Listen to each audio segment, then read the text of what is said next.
now rocking with the hottest boxing podcast in the land with your host, Coach Malachi Williams. True.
For the thousands in attendance and the millions watching around the world, ladies and gentlemen, let's get ready to rumble!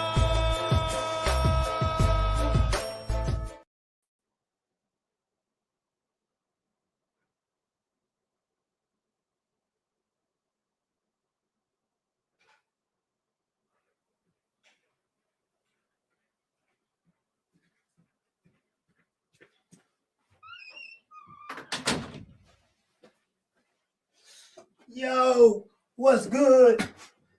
What's good, family? What's good? Sorry about that, man. I had to go out, step out a little bit. Man. Shit, today. Sorry about that, y'all. Today, one of them days, boy. Had to step out a little bit, man. Right quick. A lot of shit going on, man. I got a lot of shit going on. Let me make sure y'all can hear me. That's why we had to go early today. I got to go pick the kids up. Hold on, I sound like I'm in the hallway. Hold on.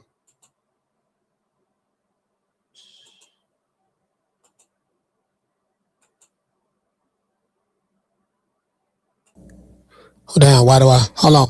I know my sound don't sound good. I know.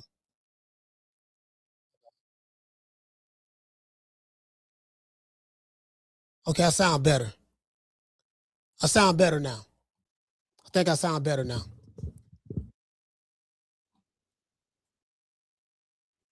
At least I think I do anyway. You know what I mean? If I sound better than I originally did, y'all give me a thumbs up. Y'all let me know.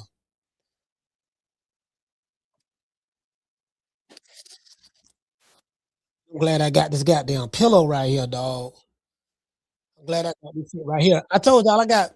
Yeah, but when I went to the doctor, he told me my posture is real bad because I got a all them years of me doing squats and shit, putting the weight on my, when you do squats with the bar, you put the weight on your neck, kind of like, so I think all of those years of me doing that, it kind of like wore down my C6 and C7 disc.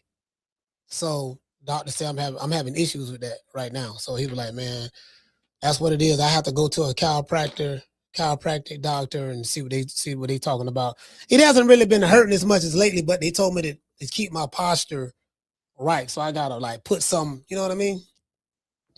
Anyways. Yeah, it is what it is, man. But shout out to everybody, man. It's gonna be, we're gonna end the show at 3:00 my time. So we're going live at 2:00 tomorrow, from 2 to 4 tomorrow, 2 to 4 Wednesday, and then Thursday and Friday we back to our regular schedule. We back to our regular schedule on Wednesday, Thursday, and Friday.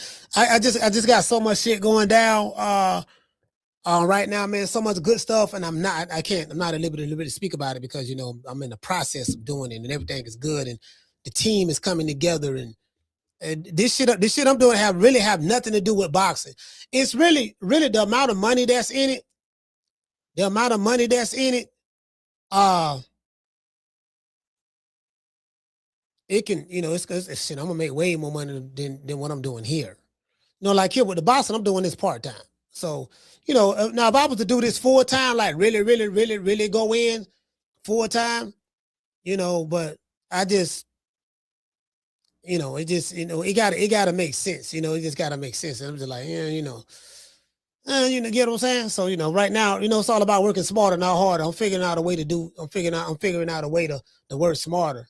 You know what I mean? So anyway, let's get into the show. Now, I know a lot of people gonna come back and watch this show in the replay. They're gonna be like, man, he went live early, because they used to be going live at 3. But anyways, Eddie Hearn reverses position on Devin Haney, on dealing with Devin Haney again, on Devin Haney deal. Now he wants to do business. And I don't know if you guys know, but Eddie Hearn, actually Bill Haney pulled up on Eddie Hearn in Stockton, California, right at the Diego Pacheco fight. And the crazy part about it was I was on the phone. Sorry about that. I was on the phone with Bill that day. And he was like, yeah, man, we was on the phone talking to shit. Me and Bill talk all the time. And he was like, yeah, man, coach, I'm on my way to Stockton, man. I'm finna get ready. Finna go pull up on Eddie Hearn. I said, yeah, for what? He said, man, I'm finna go pull up on him, man. See, I work for Debo, so whatever Debo tell me to do, I do. So, hey, so then what Bill said, yeah, whatever. He said, whatever Debo tell me to do, I do. So, I got I work for Debo, so you get what I'm saying? Who am I to tell Debo? He said, who am I to tell Debo? No. So he's going there to try to make that fight with Betty Crocker. What the dude named Betty Crocker, Lewis Crocker, Larry Crocker, Betty Crocker. I don't know what his name is. He's a Crocker. He's a Crocker. You know what I mean? When he's a Crocker, whatever the hell that is, he's a Crocker. And so that what it is. So I was like, cause I ain't never, shout out to Green, shout out to Country. What's going on, fam? Yeah, cause I'm like, man, shout out to Too Much Wolves. Yeah, cause I ain't never heard of this dude. I don't know who the hell this dude is. You know what I mean? Like they know him over there in the UK, but I'm just saying I ain't never heard of him. Like Lewis Crocker, Betty Crocker. Is he some kin to Betty Crocker? You know what I mean? I don't know. You get what I'm saying? So anyway, let's get into the show. In a recent face-to-face encounter at the Diego Pacheco fight in Stockton, California, Bill Haney pulled up on Eddie the Hitman Hearn about making a fight with the newly crowned IBF Welterweight Champ, Lewis Crocker. I don't know if he's some kin to Betty Crocker, but Lewis Crocker, if you some kin to Betty Crocker, tell Betty I said what's up. I know she stole the recipe. True. Is Betty Crocker, let's see. Was Betty Crocker white or black? I think Betty Crocker was white, right? Let's see. I think Betty Crocker was white, not sure. Just gotta ask, just ask him though, just in case, just ask him. Is he some kin to Betty Crocker? Anyways, Crocker is signed to Eddie Hearn's Matchroom Boxing. A few weeks ago, Eddie the Hitman Hearn made some not so pleasing remarks about Devin Haney's performance as a fighter. Eddie said things like, Devin Haney is boring, he doesn't sell, and he's not a draw. Eddie said pretty much what all promoters say when they publicly devalue not only their any kind of fighter, but when they publicly devalue black fighters in particular. You know what I mean? When they do that, you know what I mean? When they go to, because that's Bob Arum said the same thing about Floyd Mayweather. Hell, Larry Holmes, Don King used to do the same thing to Larry Holmes. Oh man, Larry can't really sell. Man, Larry, I'm doing my best, baby. I know I told you was gonna make this amount, but see, you got to understand, baby. See, we didn't sell as many tickets as we thought we were gonna sell, and the TV rights, and we couldn't really get no sponsors for the fight, Larry. So I know I told you I'm gonna pay you $3 million for the fight, but here, take this $150,000, and I'll make it up to you on the back end. True. Yeah, see, Don King used to do that back end shit too back in the day. That back end promotions. Yeah, they used to do that. That's an old trick. Don learned it. Don learned it from them. Don learned it from the white promoters. That's what he learned it from. He would hang around those Italians. Sources say he ran numbers out in Cleveland, and he learned from that the streets. And then he learned from those Italians because they were the criminal enterprise in boxing. It's amazing when you think of Italian, you think of the mafia and all that stuff. It's funny how they have been branded just criminals. You get what I'm saying? And I think the United States government did a great job at that. You know, when you think of Italian, they say Italian mafia and all that stuff there. So, you know, so basically, you know, Don learned from them. He learned from them about the back end. Yeah, baby boy, check it out though, right? This how we gonna do it on the back end. See, we gonna do this on the strength of the black end, the strength. You get what I'm saying? I'm gonna give you the rest now. You gonna get the rest. Now you know what you're gonna get the rest now. I'm gonna get the rest. Yeah. You're gonna get to see, baby boy, check it out, baby boy. You're gonna get the rest. You're gonna get the rest. You're gonna get the rest tomorrow. You know, you're gonna get the rest. Well, really not tomorrow, but you're gonna get the rest on the back end. Shout out to FBA. What's going on, fam? Shout out to Schoolo. You're going to get the rest on the back end now. You know what I mean? So, you know, that was to trip me out. These dumb ass niggas on YouTube, because I remember when I first came on the scene almost 5 years ago, these guys was gangbanging about promotional companies. And I was like, for the life of me, I didn't understand it because, you know, I'm a long-time boxing fan. And when I was watching boxing, we never had arguments about promotional companies. I never said, I ain't going to watch Sugar Ray Leonard because he over there with Top Rank. If they ain't signed to Don King Promotions, I'm not watching them. You know, and I ain't never say, well, shit, if they ain't signed to Top Rank, I ain't watching them because if they got to be signed to, if they signed to Don King or Duval Promotions or Muhammad Barad Promotions or whatever, I ain't watching them. Listen, the fan base in America today online is literally, it's like these promotional companies, these American entities have done a really, really good job in pretty much priming their sheep. Like a lot of these, like it amazes me. It amazes me. Then the social media has opened up the door for a lot of, you know, just a lot of common folk.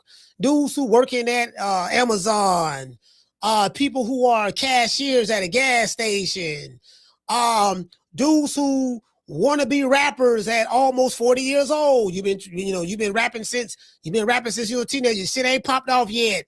You know, just a lot of these dudes online, they became managers, they became promoters. And they really thought that because they followed a certain fighter or they got a retweet from a certain fighter or a certain fighter liked their post that was beneficial to them. You know, they thought that made them a part of the business. They thought that they had some input. And they were just with the thinking that doggone that, you know, they knew the business. I'm like, niggas who don't know what 1 + 1 is, but they're going to tell an 8-figure nigga what he need to be doing when he got a net worth of 2 figures. True. You can't rub 2 nickels together. You can't rub 2 nickels together, 2 quarters together. Yet you gonna tell somebody who got a bank account full of money that he doing bad business and what he should be doing. Like, bro, the PBC in particular. The reason why I say them in particular because the PBC, it was something about those fan bases, those followers. They had a like a real grip on these dudes. You know what I'm saying? Shout out to Lee Jackson. They had like a Bruce Gas in the building. They had like I don't know what Al Heyman did, but it was like he casted a spell on just a bunch of low IQ dumb mofos online, and he came and Al didn't say one word though. That's the thing. Al didn't say one word. And then you had the dumb motherfuckers who followed Golden Boy.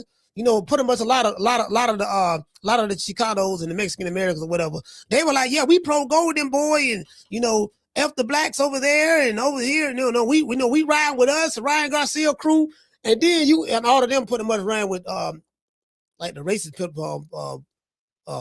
YouTube channel, like the BDAs and stuff like that, you know, and the Punch Drunks, and they ran over there. And then you had another crew. You had new people who talking about Matchroom and Eddie Hearn. It was like it was crazy. It was like a lot of these guys were more fans. There was more fans of the promotional company and the promoter. They was more fans of the promoter than anything. Yeah, but that fighter don't deserve to get this shit. And they went to taking, like, with the PBC, they went to taking Booger Ray Leonard talking points. When I started to hear fans go to talk about, yeah, man, it's about putting butts in sheets, dog, and what is ticket sales looking like? And I'm like, they going off of, they hear what Booger Ray Leonard says, or Floyd Mayweather say, and they repeat it, and they become zombies in the cold. You get what I'm saying? And I'm like, dude, it really don't matter what the ticket sale look like. Nigga, you ain't getting none of the money. I ain't getting none of the money. Like, that's really not our concern as a fan. We just want to see the fight, right? You worried about all the other shit. You need to figure out how you can increase your net worth yourself. Figure out how you're going to pay your mom and your baby mama back the money that you borrowed from them, right? Anyways, Eddie Hearn says things like, we disparaging things about Devin Haney, and he has a right to do that. I ain't tripping on that at all. I really don't give a damn. Now Eddie appears, you know what I mean? Eddie appears willing to work with the Haneys in order to make this unification bout. Bill Haney said that Devin would be willing to travel to the UK to fight Betty Crocker's son, Lewis Crocker. That's his name, Lewis Crocker, right? So as I stated on this channel before, just because you see fighters, promoters, and managers diss each other in public or online, just because you see them do that doesn't mean that there's beef. And what I notice is when you got these, when you have these fans who are zealots or fans of the promoter, the character and the personality of a promoter, do you get what I'm saying? Or their favorite fighter, whether it's Crawford, whether it's Tank, whether it's Devin, whether it's Shakur, whether it's Teofimo, whether it's well, I can't say Teofimo. All right, Teofimo ain't really got no fans. I don't know. No, like, bro, I be walking down, like, bro, when I be in the barbershop, I don't hear nobody talk about no Teofimo. Like, you get what I'm saying? I don't even know if he got fans. I think outside of Punch Drunk Boxing and the subscribers that follow Punch Drunk, I don't know nobody talk about Teo. I think all his fans with Punch Drunk, and that makes sense because when Teo do fights, when he fight at small venues like the Hulu Theater, the skating rink, Popeye's Chicken. You know what I mean? Stuff like that. Like he's smart. Like I was at his fight in Vegas at the Michelob Arena Theater. Michelob Ultra. When he fought Jermaine Ortiz. That bitch was half full. It was half full when he was fighting. So, and I forgot, I need to look it up. How much does the Michelob Arena hold? I really don't know. But yeah, it was like I was there. I was sitting right behind Tim Bradley. I was there. When he came to the ring in the circus outfit, a clown outfit, and he had people from the circus walking him to the ring dressed like they was in the circus. Yeah, I was there. It was, bro, that shit wasn't sold out.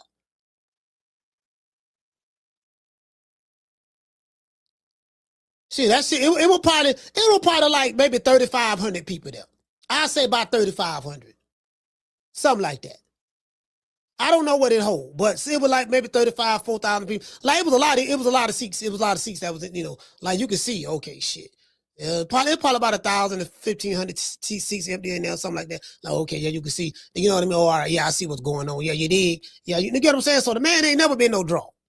Just being honest, right? So it is what it is, right? It is what it is. These dudes ain't got no beef with each other. There's no beef. That's why I don't trip when I see a fighter say something about another fighter, even if it's a fighter that I like. I don't necessarily take the position of the fighter that I like over the fighter that I don't like, because they could be saying anything, talking shit about a promoter, but guess what? They're gonna be doing business together. True. They're gonna be doing business together. You would think now people who are Haney maniacs are the radicals. Like maybe someone like a BFTB, he would be considered a Haney maniac. Someone like him, right? Those are the radical extremists. Those are extreme fans of their particular fighter. The Haney maniacs will take the position, yeah, nigga, fought Eddie Hearn, this and that. Yeah, we finna ride for Debo, we finna ride for Dev and Bill and this and that, yada, yada, yada, yada. But guess what? Bill Haney is a businessman. Eddie Hearn is a businessman. And irregardless of why did he say about each other, guess what? When it's time to do business, they're going to put whatever was said aside and they're going to do business together. Now, you can still be that maniac that's holding on. Yeah, F him. I don't like him. This and that, this and that. Yeah, but you do see that the guy that you love so much is doing business with the guy that you don't like. He doesn't take an emotional position. You take an emotional position. I.e., this is why you ain't got no goddamn money. Bill or Hearn or whatever, they don't take an emotional position when business is involved. Do you get what I'm saying? So that's why I don't get caught up in it. I don't get caught up in that because I don't know how real it is, how fake it is. And a lot of times that shit is, to me, is fake because I'm like, these motherfuckers ain't going through nothing. This ain't no. You know what I mean? Shout out to Miss Black Panther. Shout out to Big Ron. These motherfuckers ain't going through nothing. This shit just political theater. It's just some shit people gonna talk about online, and as soon as the camera shut down, they be on the phone talking to each other. Yeah, man. Hey, mate. Did you see that video that I made about Debo Dev? Yeah. I saw that video. Yeah. What's going on? You said something about Debo. You said Debo was born and he don't sell and he got a born style and all that there. Yeah, I mean, yeah, you know, mate. But I was just busting your chops. That's all. Just a little UK banter. Yeah. Okay, don't worry about that. Hey, listen, check it out though, right? I ain't taking it personal. Hey, what's up with Betty Crocker, son? Betty Crocker? Who's that? Don't you got a fighter that got an IBF welterweight title by the name of Lewis Crocker? Oh, yes, Lewis. Yeah, Lewis Crocker. Yes, I heard, Bill. I heard that you was sending him DMs and dealing directly with him, contacting him directly. I heard about that. I heard about that. Yeah. Are you willing to come to the UK? Bill, yeah, we willing to come to the UK. The earth is our turf. We'll go anywhere. The ass whooping gonna be the same. As long as he sign up for drug testing, we make sure he ain't got nothing in his system, he gonna get his ass whipped. True. You dig?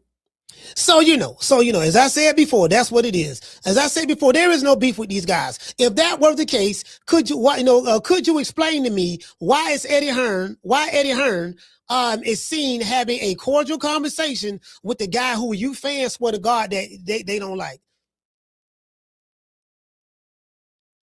Eddie Hearn mean racist, this and that. Yeah, but the black man, Bill Haney, doing business with him, man. He's smiling and shaking hands with him.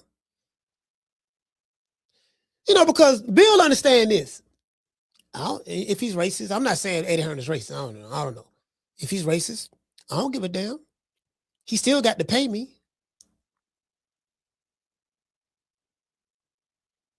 And he still got to pay. I'm gonna beat you. We're gonna whoop your boy, take his belt, and we're gonna keep it pushing.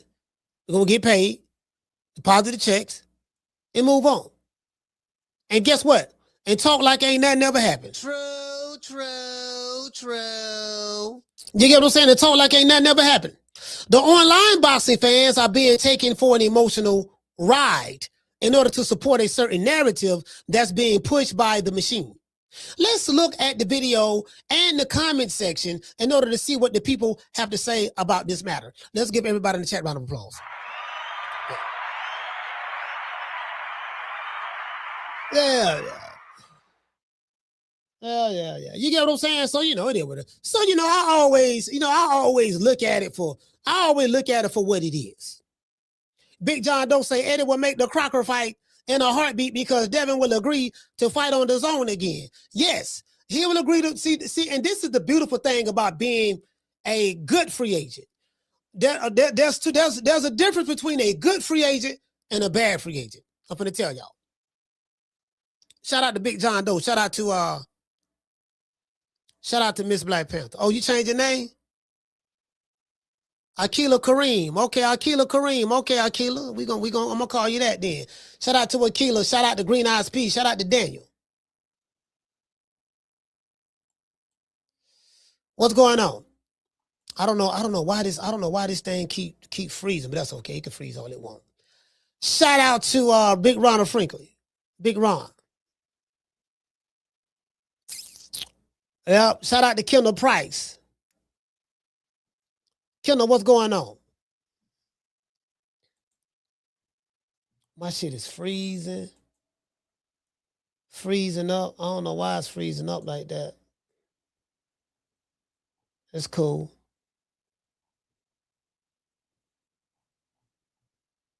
You know, I think about.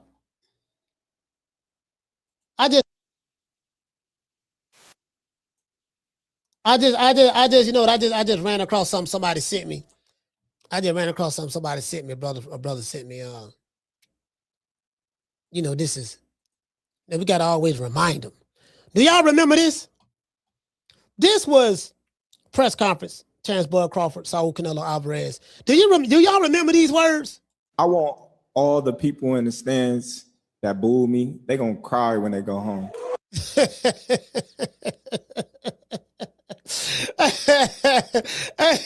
let's hit that. Let's hit that one more time. Let's hit that one more time. Hey, shout out to Country. Country, what's going on? Well, yeah, we went live a little early today, man. We going live for the next 3 days early. Yeah, hello. Let's hit that one more time. Let's hit that one more time. Hey, Ron, let's hit that one more time. I want all the people in the stands that booed me. They gonna cry when they go home. And no, Ring Magazine, and undisputed. You was crying right there, boy. You was crying right there, but it was tears of joy. I want all the people in the stands that booed me. They gonna cry when they go home. All right. So look at that look. Look at that look right there. Look at that look. I want y'all to see that look right there, right? Just look how he looking. Like, when you got a nigga looking at you like that, man, leave that motherfucker alone. Like, hey, man, that nigga, yeah, man. Why he looking at me like that? Yeah, when you got, listen, when a dude from the hood,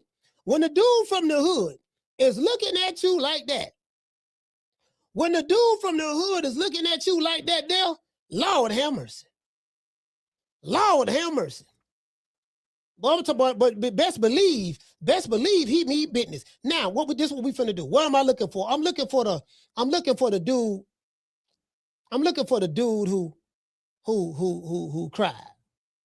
Oh, this is when Canelo rejected the WBC title. Yeah, I remember that. Canelo explained why he rejected the WBC belt, his beef with the WBC. Yeah, I remember that when Canelo did that.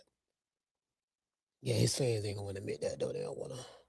Now, listen, I had another Canelo fan, right? Once the report came out that Eddie Reynoso said that Canelo's goal is to come back in September of next year. I guess he wanted to try to wait to see if Crawford get older. I know a year older. Canelo gonna be 36, Crawford gonna be 39. He want to fight him. He want to fight him in September. You know what I mean? They try to get it back in blood, right?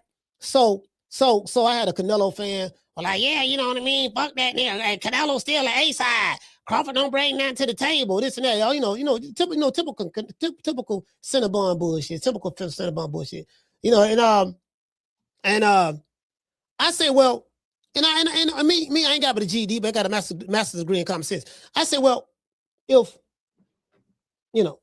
like I said before, I say if the boy who don't bring nothing to the table, that ain't fought nobody and all that shit there, right? If the boy that don't bring nothing to the table and that ain't fought nobody, if he got paid, according to reports, 50 mil plus, because I'm hearing he got a bonus for beating Canelo, becoming undisputed.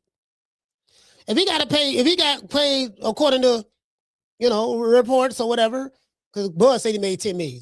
But then Bud said he made 5. So Bud made about 5 million, 10 million. I don't know what he's talking about, 50 plus. 50 plus. But that's neither here nor there. But if he made that being the challenger, and Canelo wants him to get back, and has a right to do that, what is he gonna make now that he's the winner? True. The champion. True. You can't pay him challenger money now. You get what I'm saying? So, the Canelo fans, some of them mad, oh man, fuck that. That nigga don't deserve this and that, cause they, cause a lot of them broke, they ain't got no money. You know what I mean? And they want a nigga, they want him to take a nigga stay in your place position. Nigga stay in your place position. You don't deserve that kind of money, nigga. You know what I mean? Colored boy, you don't deserve that kind of money. Just be happy. Just be happy that my white Mexican brother, Aztec warrior, gave you the opportunity. That's what they want. That's what they want. That's what they say. That's what they say. Like literally, you know what I mean? So, what it is. Where is that? So he said, hold on. Let's find this dude. Okay, I'm getting close, y'all. Hold on, let's get close. I'm gonna address Mama Holyfield too in another video later on this week.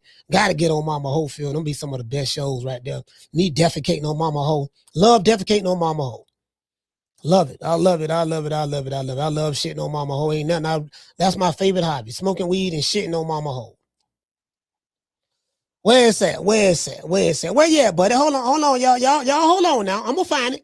I'm finna pull it up right now. I'm finna pull it up. I don't got close. I see me with the Mexican flag. That's close. I don't put a lot of content out there. Damn, I don't put a lot of content out. I ain't realized I put this much content out there on YouTube. I mean on Facebook. Damn, I put all the content on Facebook already. This my new Facebook page. This ain't even my old Facebook page. This my new Facebook page.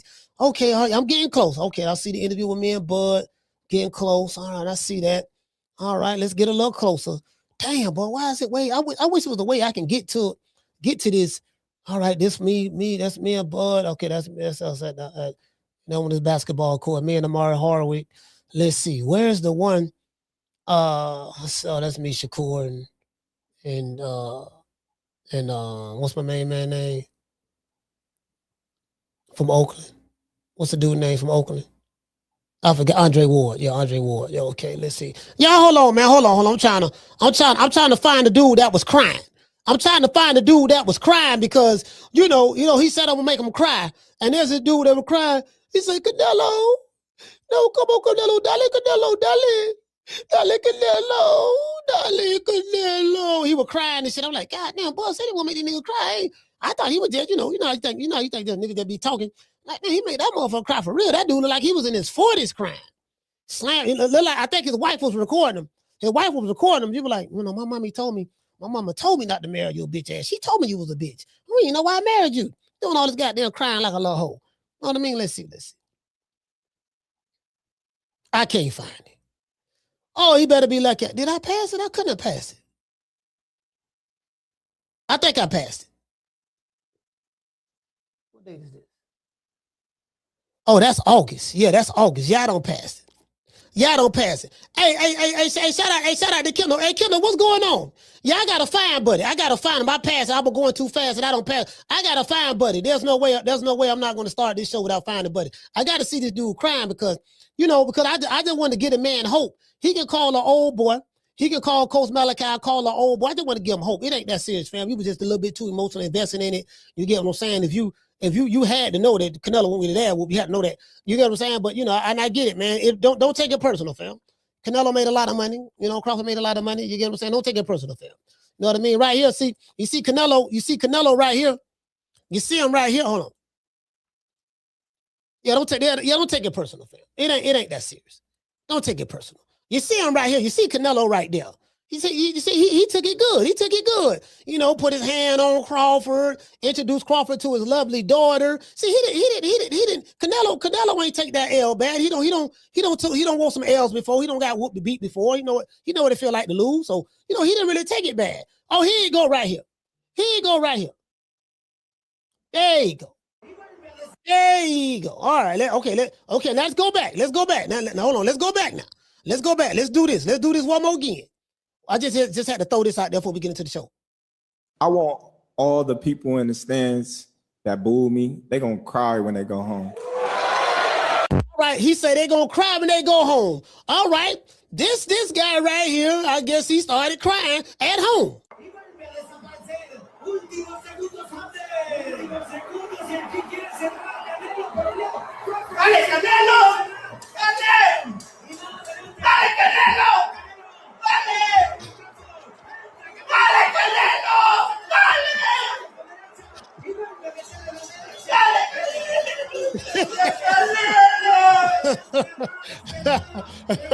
God damn, yeah, I'm gonna make a video out of this. I'm gonna make a video clip out of this right there.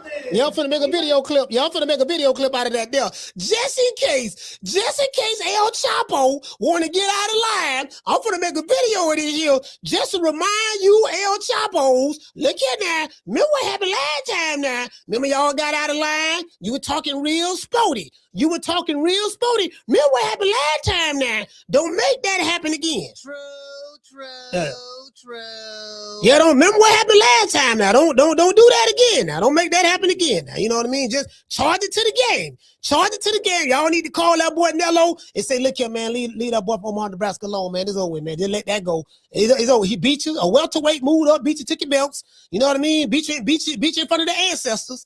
You know what I mean? And you know, he did that there. So charge that to the game. Because if you come back again for a rematch, you might get stopped. True. You might get stopped. You get what I'm saying? You might get stopped now. Just want to throw that out there. You know, a hit to the wise is sufficient. A hit to the wise is sufficient. You get what I'm saying? Yeah. Yeah, you dig? So, you know. Hey, Big Ron, what's going on, fam? What's going on? Let's see what Eddie Hearn had to say. Yeah, let's see what Eddie, the hitman got to say. Dollar Bill had no ran down on him. He said, I'm finna pull up on this motherfucker, man. Yeah, I'm finna go to Stockton right now at this event. I thought Bill was bullshitting. Bill pulled up for real. Yeah, I'm finna pull up on this motherfucker right now. Let this motherfucker know what time it is. Nigga, like, shit, I ain't worried about all that personal shit. Whatever you said about them, that's fine. Nigga, I'm here. What's happening? Listen, Eddie Hearn, Debo Dale's representative, Bill Haney, pulled up on Eddie. Right now. Doing big business. I'm here on official DHP business with Eddie. So who you calling now? I reckon you probably want to unify against Lewis Crocker. How's Lewis Crocker doing? He's doing fantastically well. He holds the IBF belt. Your man holds the WBO belt. I know what you're up to, you know. I know you've already been sliding in the DM. Hey, he rubbing his hand like the bird, man. We know how you move, Bill. You know. Hey, there's no fight for anyone in the division, in or around the division, other than Devin Haney. That's where all the money is. We know that. So you want to come to Belfast, yeah? The earth is our turf. I mean, I think Devin has already proven that he's quite the gentleman, the real world champion of travel. Well, I'm for the greater of boxing, and I happen to be with the best guy that's out here doing it. From the UK to Oakland to Stockton to everywhere, Eddie. It's always a pleasure. Right now. Doing big business. He said, hold on. We finna break this down. Let me read this super chat. Shout out to Rick. We're dropping that quarter over. Bam, dub on your boy. Hey, Leroy. Super chat received. Playtime's over, boy. He said, where's that Canelo nut hugger Jamie that used to call in saying it's all an illusion, coach? Haven't heard from his ass in a minute. You know what? I don't know. Which Jamie you talking about? You said it's all an illusion? Well, hold on. He said, which Jamie you talking about? We got Jamie from New York, Jamie Javier. What are you talking about from New York? Down from the bar, there's a platform stage. People pimping, sharp as razor blades. Yeah, you get what I'm saying? Hey, you heard what Bill said. Now let's break this down. Bill said, I'm here on official business for DHP Promotions. He's on official business from Debo. Debo gave him specific orders. He said, come here, Craig. He said, what's up, Debo?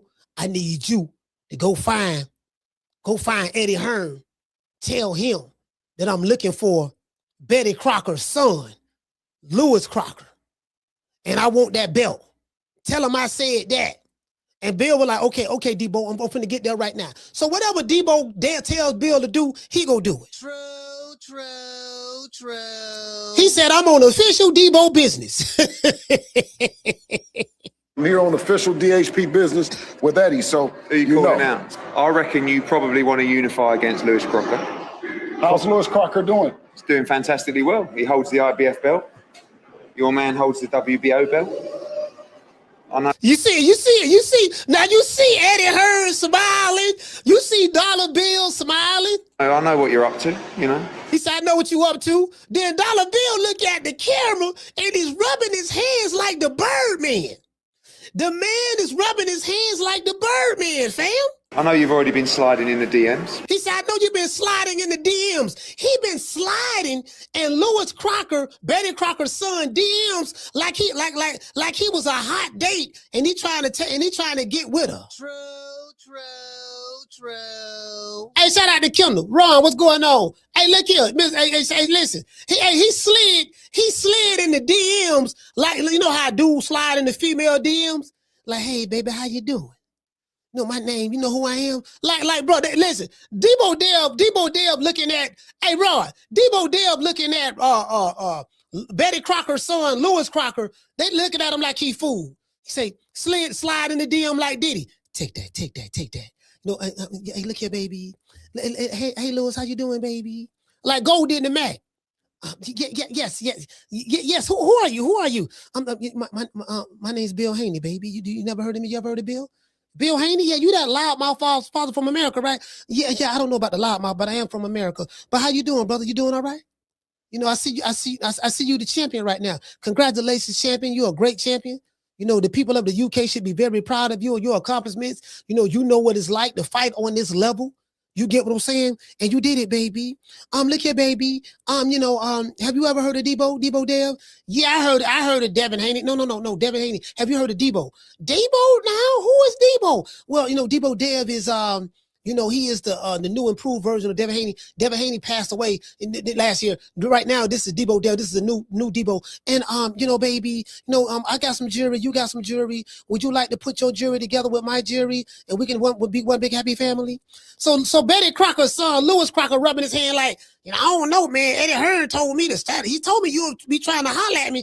He told me there ain't no way I can beat Devin Haney because Devin Haney got the best jab, the best footwork. And if he don't want to be hit, he can't get hit. And his style all roll for me.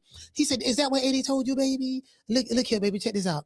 Look, I'll tell you what. I promise you, if you have the nuts to sign the contract to fight Devin Haney, I promise you he'll stand right there and we'll just do rock 'em, sock 'em. He won't move his head or nothing. We'll let you hit him, and then he'll hit you. And then you hit him, you hit you, just stand there. You know what I mean? Since that's boxing, we just gonna stand there and let you hit us, and then we'll trade punches, and whoever go down, that's how we'll settle that. Would you like that, baby?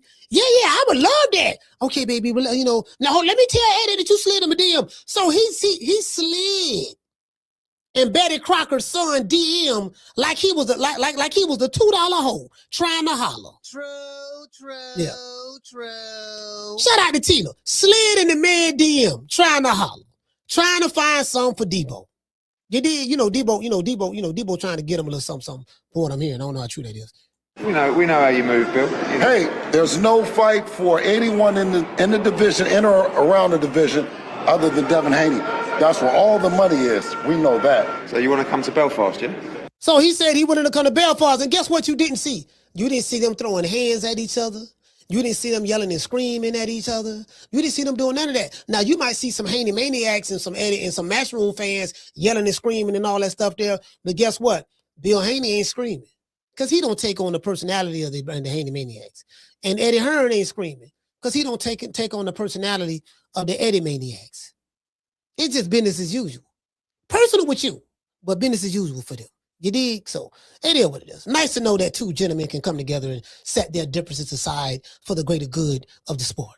The earth is our turf. I think Devin has already proven that he's quite the gentleman, the real world champion of travel. Well, I'm for the greater of boxing, and I happen to be with the best guy that's out here doing it. From the UK to Oakland to Stockton to everywhere, Eddie. It's always a pleasure. And you heard he said? He said it's always a pleasure, and he shook his hand. Listen, how many of y'all in the chat can do that? How many of y'all in the chat can do that?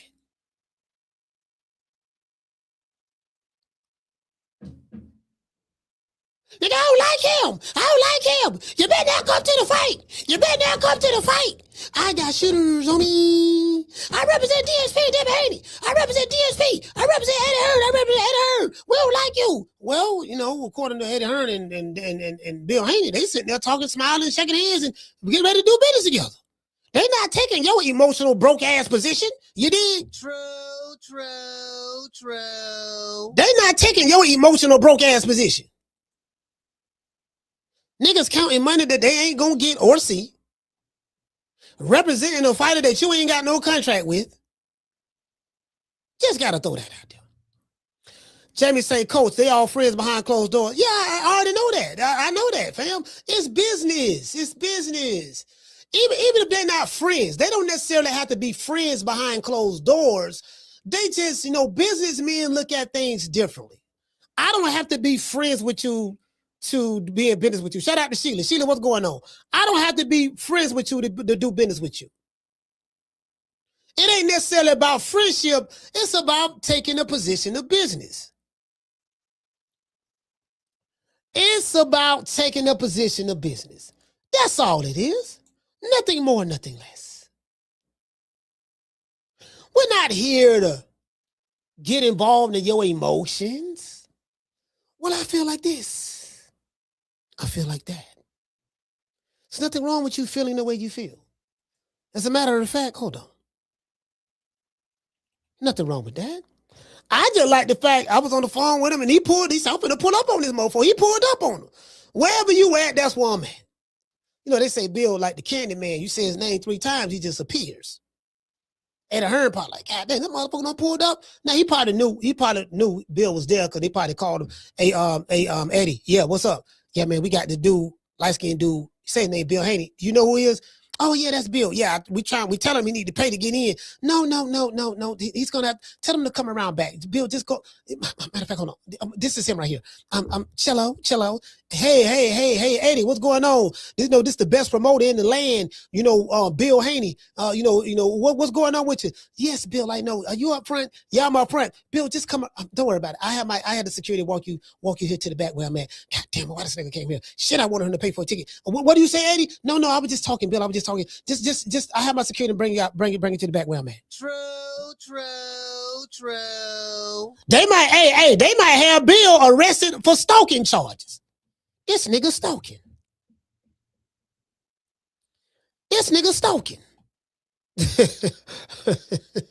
Nigga pulling up. He pulling up. Hey. You get what I'm saying? This man, the man stalking. That's all I mean. Yeah, you get what I'm saying? Y'all see what I'm saying? We got the wise in the building. You know what I mean? Shout out to hold on. Let me see.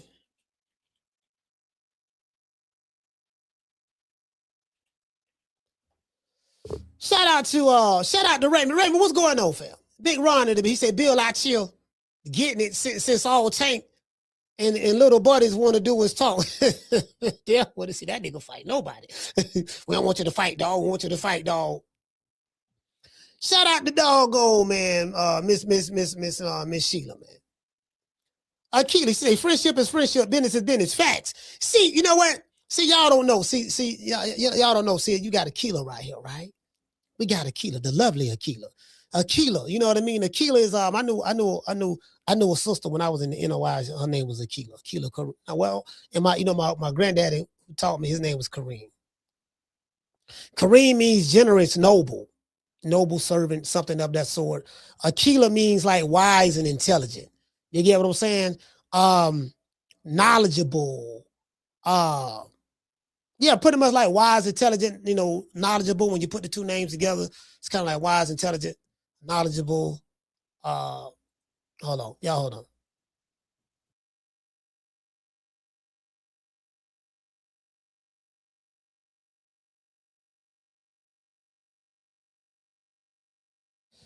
Yeah, you know what I mean? Wise, intelligent, noble. You get what I'm saying?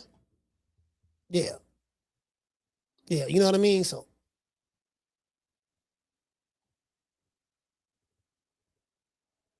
What your name is? Ramon? You say, you say it's Raymond or Ramon? Oh, Ramon. Oh, okay, Ramon. All right, fam. All right. Hey,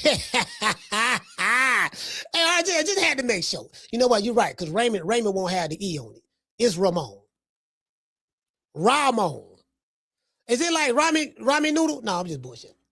Yeah, okay. You get what I'm saying, though? Yeah, I got you. I got you, fam. I got you. You get what I'm saying? So, it is what it is. But yeah, so, Eddie the Hitman, that's what they got going on. I just want to show y'all this one more time before I drop the phone lines, because I do want to drop the phone line. Like this, I ain't gonna lie, this is funny, though. This is funny. We need to find this young man. This might be the dude. I was gonna say this might be the dude that dropped the flag down, but no, he wasn't there.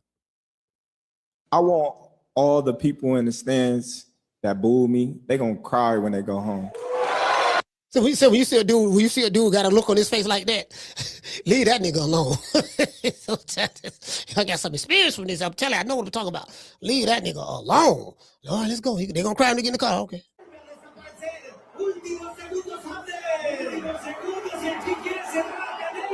14 seconds left.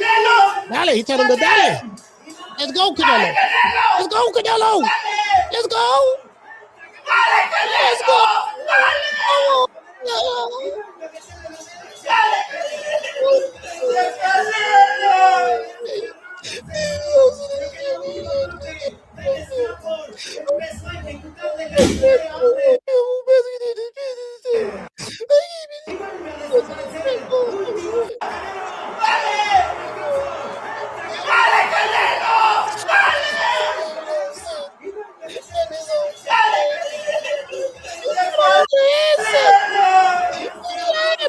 I had 25 pesos.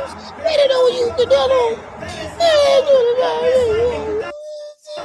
Bro, this don't make no goddamn sense. True.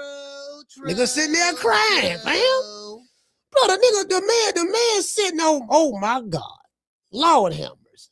Shit don't make no, bro. You should be ashamed of yourself, fam. Nigga sitting there crying. You know. Then Mauricio Suleiman still crying. Hey, check this out. Hey, then Mauricio Suleiman still crying.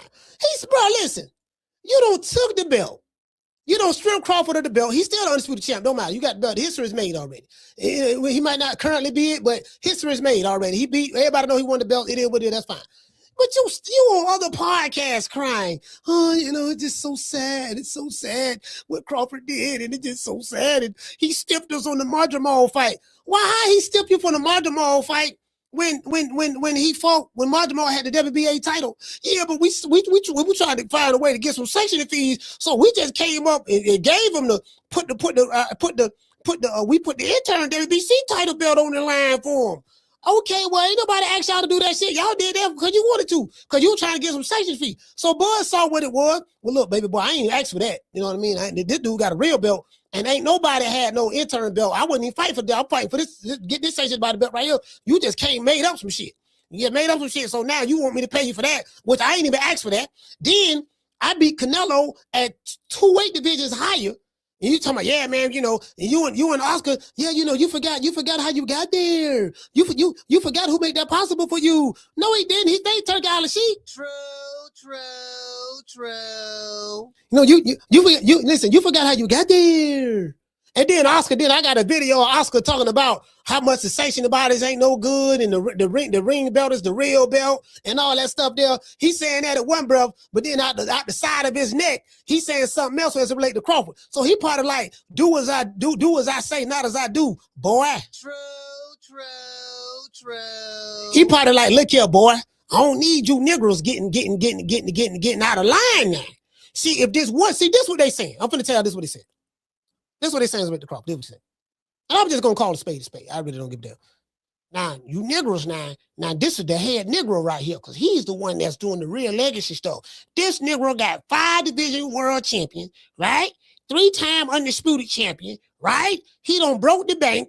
You know, once he left Top Rank, he done made crazy money. He was rich when he left, but he's more richer than he's ever been because of the Arab done came over here, and he getting paid crazy money, and you know, and all this stuff there. Then he got the nerve like to let us get our cut. He gonna get them other 3 sanctions about it, but he want to get them. But we know we special. We better than them. He offered us a payment for the belt, the sanctioning fee, but we don't want that. We want more than that. Because we take our money and we got to pay for everything around the world. We've got medical insurance for fighters who can't tell you we doing it for right now.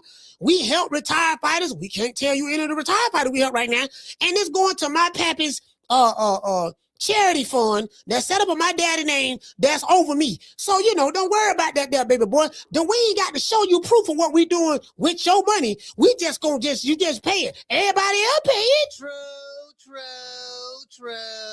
I said, well, Canelo dropped your belt. I got a video. I got an article I can show you right here. Canelo dropped your belt.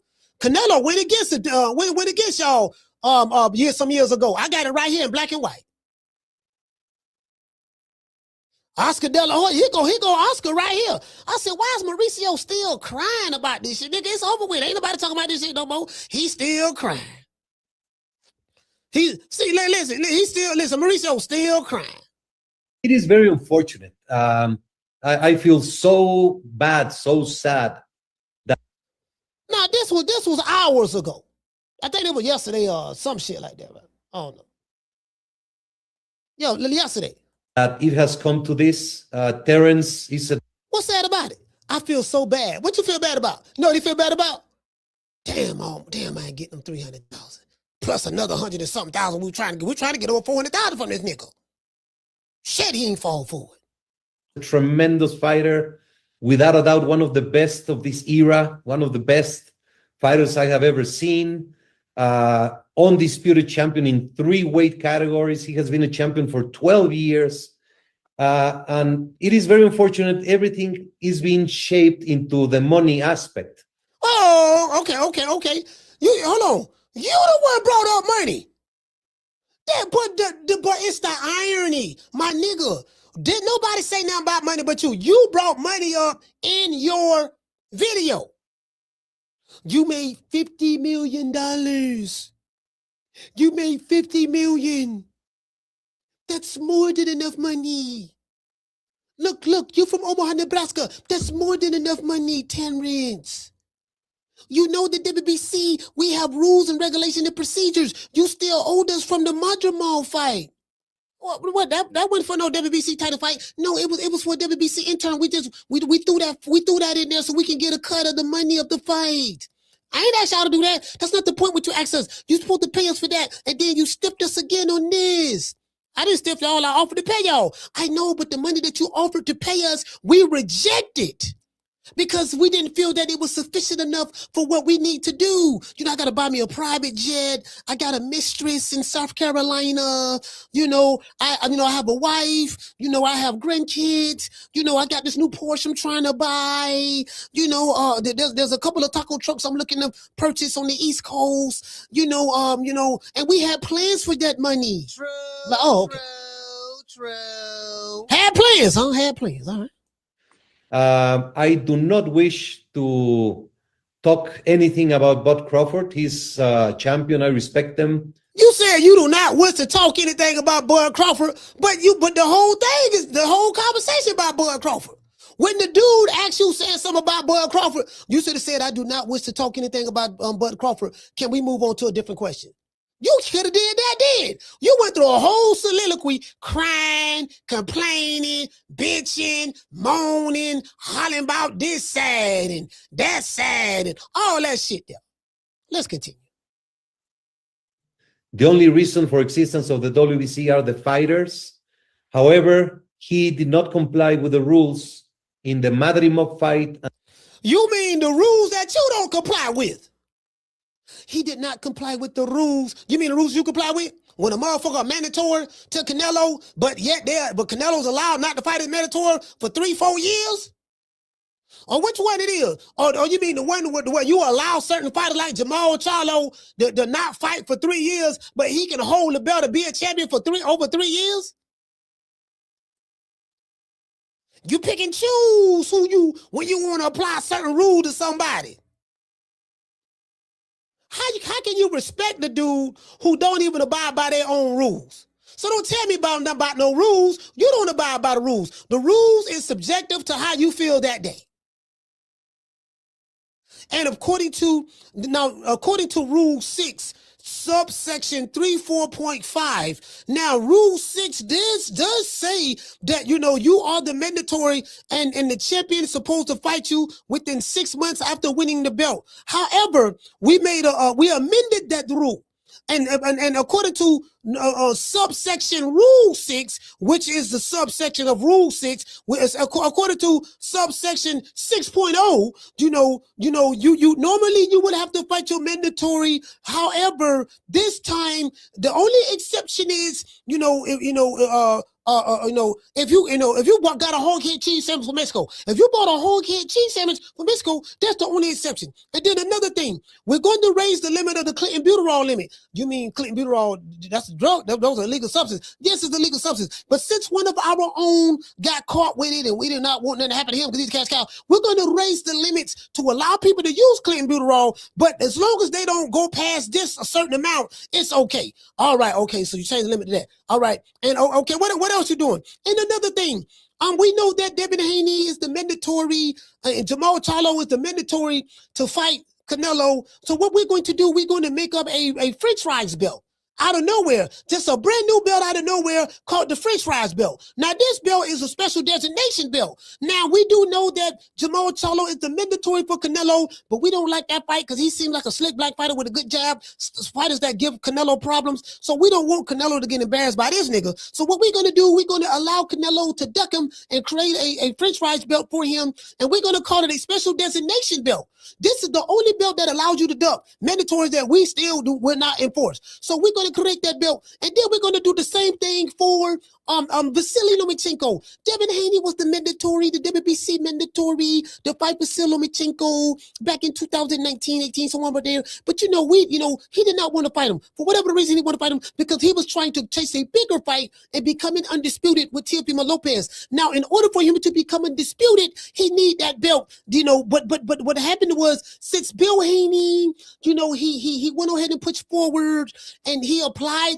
and he found the loophole in our rules that we cannot get by because he was threatening to take us to court and to make us abide by our own rules. And this is a smart nigga. So what we decided to do, we decided to say, okay, but still look here, you can still be undisputed. We're going to create a magical French fries belt, the same one we did for Canelo just a year before, and we're going to say that's a superior belt. This belt is going to allow you to duck your mandatory, go right into a tougher, bigger in-house fight with Teofimo, and then once you beat him, then you will become undisputed, and then come to find out Teo beat him, and Teo went to holler about he was undisputed, but the infinity stone that he needed, Devin Haney got elevated to it. You dig? True. Yeah. So don't tell me about no rules. Don't tell us about no rules, Mauricio. And then in the Canelo fight, we did everything possible to resolve this matter amicably. If you look at the numbers of the purse that he made. So see, there we go again. He said, it's unfortunate that this whole thing has been made about the money. But guess what he's talking about? The money. True. He talking about the money. He talking about what Crawford he made, Dennis's purse. Do you know what that nigga made? So this what he said. Do you know what that nigga made, bro? Bro, do you know what that nigga made, fam? Bruh. That nigga had the nerve to make 50 mil, and then he made another 10 mil fighting Matchroom. Then he got some more money on the back end because he beat Canelo, became undisputed, and he's the ambassador over there with the ring now. So he made all this money, and he didn't give us nothing. That's what he's saying. This nigga had the nerve not to pay us. He tried to pay us what he wanted to pay us. He offered us some money, but we turned it down. So let me get this straight. He offered you some money to pay a sanctioning fee for your belt, and you rejected the money, Mauricio? Yes, we rejected the money because it wasn't sufficient for what we, what we said, what we wanted. We told we told Mr. Crawford that, bitch ass nigga, Mr. Crawford, you cannot do what you want to do. You's a nigga. You niggas got to stay in your place. Stuff like that. You have to follow the rules and regulations of the WBC. We can't have you niggas getting out of line because if you stand up and do that, then the rest of the niggas will they maybe get that same idea, and you have influence now, and they may do the same thing. We can get our money. So we have to make an example out of you just to show these guys, don't follow this nigga, Terrence Crawford, because you're going to cut us out of our money. True. Yeah. True. Yeah. That's what I heard. I don't know what y'all heard, but that's what I heard. And the percentage that the WBC imposed as a sanction fee is ridiculous. He said the money that he made versus the percentage that we charge is ridiculous. We were being fair. The nigga made over 50 mil. We just wanted 300,000, dog. Is that a whole lot to ask for? Hey, Ron, is that a whole lot to ask for, fam? We only wanted 300,000. Nigga, you made 50. And you made 10 your last fight. Them last 2 fights, you made 60 mil, dog. Plus another on top of that. So, my nigga, what's happening? Is you gonna pay me? Am I gonna get me? Can I get me, my nigga? Can I get me? Can I get mine? That's all I'm saying. True. Everybody else paid. No, that ain't true. Canelo didn't pay. Canelo dropped his belt. And Triple G got elevated to it. Remember that? I got the article. I'll pull it up. Oscar De La Hoya complained. He refused to pay y'all. You remember that? Got it on video. Oscar De La Hoya had doggone Barbarian pay it. He would complain, yeah, man, what I'm paying these niggas all that money for, dog? I know he my Mexican compadre, but goddamn, he asked for too much money, fam. I think that was under Jose Sulaiman, the father. So, I just mean just like pointing out the hypocrisy, the double standard. You get what I'm saying? So it is what it is. Hey, shout out to Tila. What you say, Tila? All that pocket watching. See, Tila, that's what it is, Tila. It's the pocket watching. This like, Tila, this is what this reminds me of. Just imagine, you know how it is when you somebody from the hood, right? You somebody from the hood, right? And you gotta, not you, but I'm just saying, like, I've seen this before.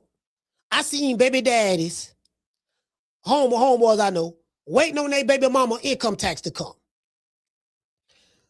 Yeah, man, my baby mama, she's supposed to be getting 8,000 back. 8,000 back for what? Yeah, you see what I'm saying? Y'all ain't got 2 kids. Yeah. She claimed our 2. Then she claimed the third one, from her first baby daddy. Okay, first baby daddy, that's 2. Okay, and then she claimed her cousin 2 boys and her auntie grandson. So she don't claim 6 kids this year. We getting back 8,000, dog. I said, okay, hold on, Swallow. What you mean we? Because if she getting back 8,000, I'm pretty sure that the other 3 kids she claimed that's not hers, the auntie's grandson and her cousins, other 2 kids, I'm pretty sure that they want to cut. Yeah, they want to cut, but they can't want too much now. No. The reason why she getting that much is because she claimed those kids. So I'm pretty sure they want to cut. So how much you think she gonna come away with? All right, I tell you what, she gonna come away with at least 5,000. No, you show 5,000? I don't know about that. That's too much. Oh, that's too much, fam. She gonna come away with at least 4. Okay, she gonna come away with at least 4. She can work that out. That's cool. She come away with 4. Okay, so why you so happy? Because she told me she gonna let me get 3. Okay, so she getting back 8. Yeah. 4 of it might be going to the other children. Yeah, but she gonna get a cut of that. Okay, yeah. And she gonna let you get 3. Yeah. Okay. What you plan on doing with the 3? Well, what I'm gonna do now, coach, I got a good plan. I'm broke right now. I'm on my dick. When you on your dick, mean you broke. I'm on my dick right now. I'm on my nuts. So what I got to do now, I'm gonna take that tree that my baby mama gave me. I'm gonna take it and flip it. I'm gonna flip it, see what I'm saying? I'm gonna flip it. I'm gonna take it and flip it. I'm gonna turn 3 into 6. Then I'm gonna give her back the 3 before she even know it. Then the other 3, I'm gonna take that, re-up again. Re-up on what? Let's see, Reggie, Percocets, all kind of pills and stuff like that. You know what I mean? I got, because you're going to do all that. Yeah, okay, so what happened if you get caught to go to jail or something like that? Well, if I get caught, go to jail, then my baby mama got to use that money to bond me out. Okay, but what about the kids y'all have? If she used that money to bond you out, that money's supposed to go towards the kids and other stuff in the house. Yeah, I know, but if she bond me out, long as I'm out, I can flip whatever she got left and make that money back. Okay, but you got knocked off trying to flip the money that she gave you. So it's a good chance you can go to jail again. So you can go back to jail while you own bond, which gonna get your first bond revoked. And you gotta hope that you can get a second bond because you violated the first bond. So they don't take all of that into consideration. You gotta be thinking about stuff like that. Hey, shout out to Akila. You get what I'm saying? You gotta see, they don't be thinking about that.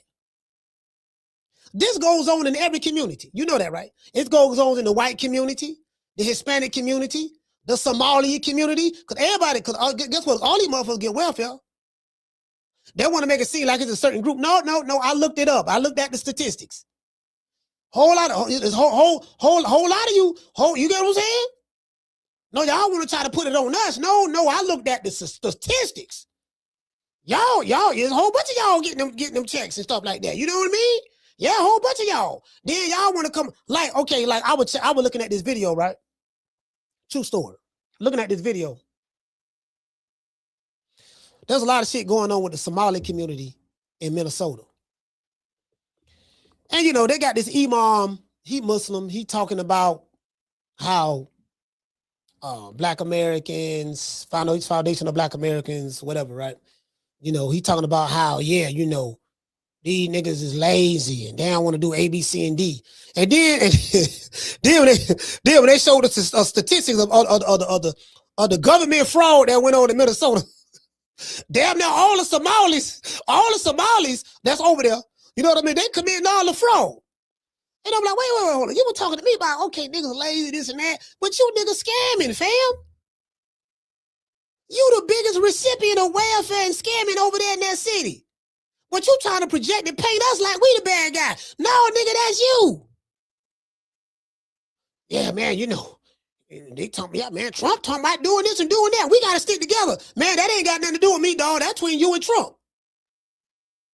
Hold your own nuts. You were there talking shit about us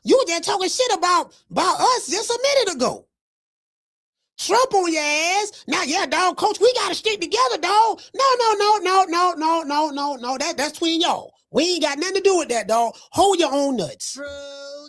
Yeah. Yeah, I ain't down with you. I don't want to be your friend. I don't care now about pledging no allegiance with you. Fuck you. I got my own issues. I ain't got time for this shit. Tell you right now. Tell her right now. Anyway, hey, listen, shout out to Nate. She said early show. Yeah, today our early show today. The day gonna be tomorrow. We going live at 2:00 East Coast time, which is 1:00 your time. Tomorrow and Wednesday we going live. Yeah, I just called the West. I'm not here to sugarcoat this shit. See, one thing about the coach, Coach Malachi, I don't care about being friends with a nigga. When you reach my age, you have a 0 fucks meter. When you my age, you have a 0 fucks meter. I have 0 fucks about any community, any person, any fan feelings. I don't give a fuck. I don't. You get what I'm saying? You did? True.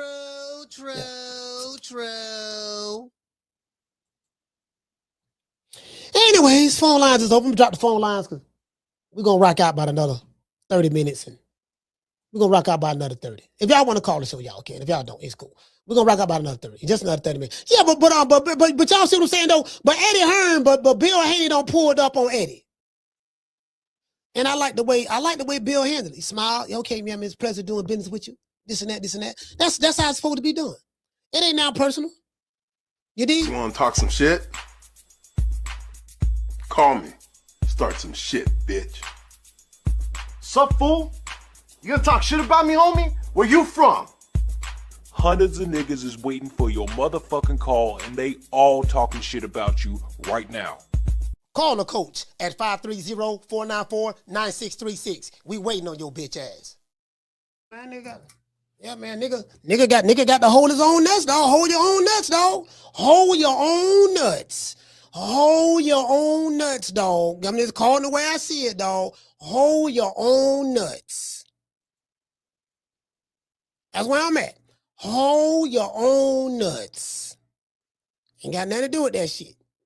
Phone lines open, 530-494-9636. Now, you get what I'm saying? All this crime Mauricio Suleiman doing. Like Mauricio sound like this dude, right? Hold on. Mauricio sound like this dude. Hold on, let's go right here. I want all the people in the stands that boo me, they gonna cry when they go home. See, I won't see. Mauricio sound like this dude right here. Y'all see El Chapo. El Chapo mad. This El Chapo. El Chapo mad than the motherfucker.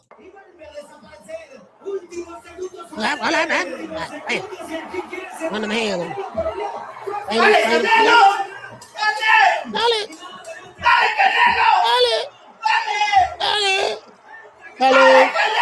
Dale, don dale.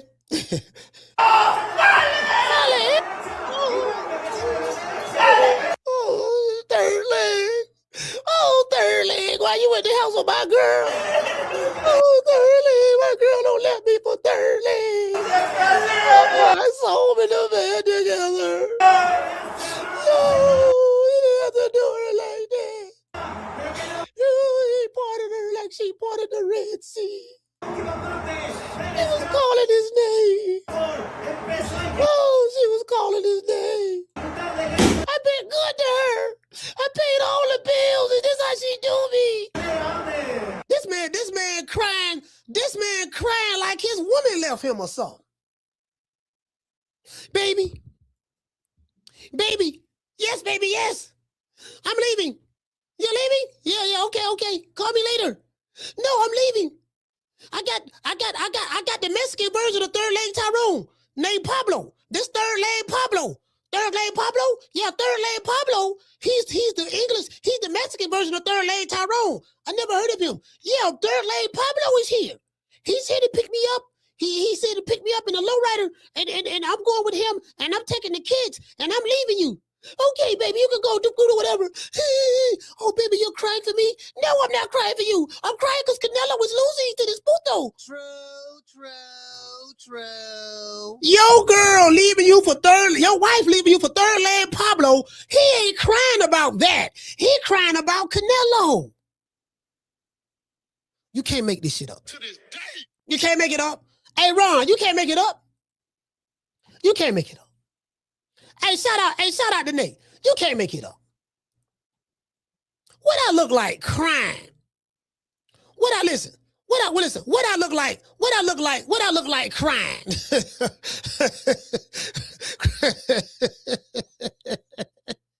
Hey, the Prince. I'm just saying, do you know how crazy that look, fam? You know, that ain't, Now, you know what? Now, he might have lost a lot of money, though. I didn't even take that into consideration. He might have lost a lot of money. If he lost a lot of money now, that might be understandable. He probably bet his rent money. Because, he fell for the old banana in the tailpipe. He fell for the old, the man Chinny. Crawford Chinny now. Yeah, he Chinny. He broke. He ain't got no money. He broke. He broke. He Chinny. He ain't fought nobody. You get what I'm saying? He broke Chinny. He ain't fought nobody. He ain't got, you know what I mean? He ain't on this level. And he probably believe that shit. And he probably bet all the money. And his wife probably like, look, I'm telling you something now. If this nigga lose, I'm leaving you for Pablo. Pablo out there right now. He's sitting out there right now waiting. He got a food truck on Dayton's. Pablo got a food truck on Dayton's. I'm leaving you right now. Me and the kids, we got plenty of food on the truck, and we leaving. You get what I'm saying? Fuck around and let Canelo lose this fight. You don't bet our life savings on this nigga. True. You don't bet our life savings on this nigga. Let him mess around and let Canelo lose this fight after you don't bet our life savings. Yeah. He ain't even crying over his woman. Caller, what's your name? You calling from? This is the Prince 432, Coach, straight out of West Texas, man. Hey, man, the Prince out of West Texas. Talk to me. Man, what's good with, man, Coach? You funny as hell, Coach. Why you say that? Hey, but about homie, he was talking to a girl, and you say, you crying over me, baby? No, I'm crying about the You go hard, Coach. Hey, Coach, man, you know what? Since you said that, right? Yeah. I'm thinking Mauricio, he probably bet the bag he want to run Terrence Crawford for. He probably lost that betting with Canelo. You know what I'm saying? So he trying to recoup, huh? He trying to recoup. You're right. Crawford say, man, I ain't going for it. I'm proud of Crawford for that, bro. Like, I think it's really gonna open a lot of these young fighters' eyes, Coach. And I think, like you said, I don't think they want to do that. You know what I mean? So I'm proud of Crawford doing that, right? But I also wanted to say this, though, Coach. You remember when we made the picks for the B. Norman and Haney, right? Yes, sir. You remember I said the father that lose, he ain't gonna be on YouTube, no. Yeah, you said that. B. Norman Senior, Coach. I need you to get him back on, pal. I didn't mean it, man. Hey, Coach, I appreciate you, try man, to bring for him your back. time, bro. Have a good day, Hey, shout out to the Prince. Yeah, I gotta try to bring him back, man. Hey, you know what? Listen, the Prince said it, and I said it too. I say, look, Dad, there was a whole lot of shit we're talking. You know, I'm talking a lot of shit, and B. Norman talked a lot of shit. Bill was quiet. I say, now, what do I say? I could probably, okay, whoever lose, the father gonna disappear for a while.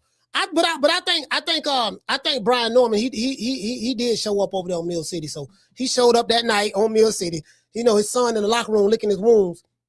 And I think Brian Norman, you know, he was on Mill City. So it is what it is.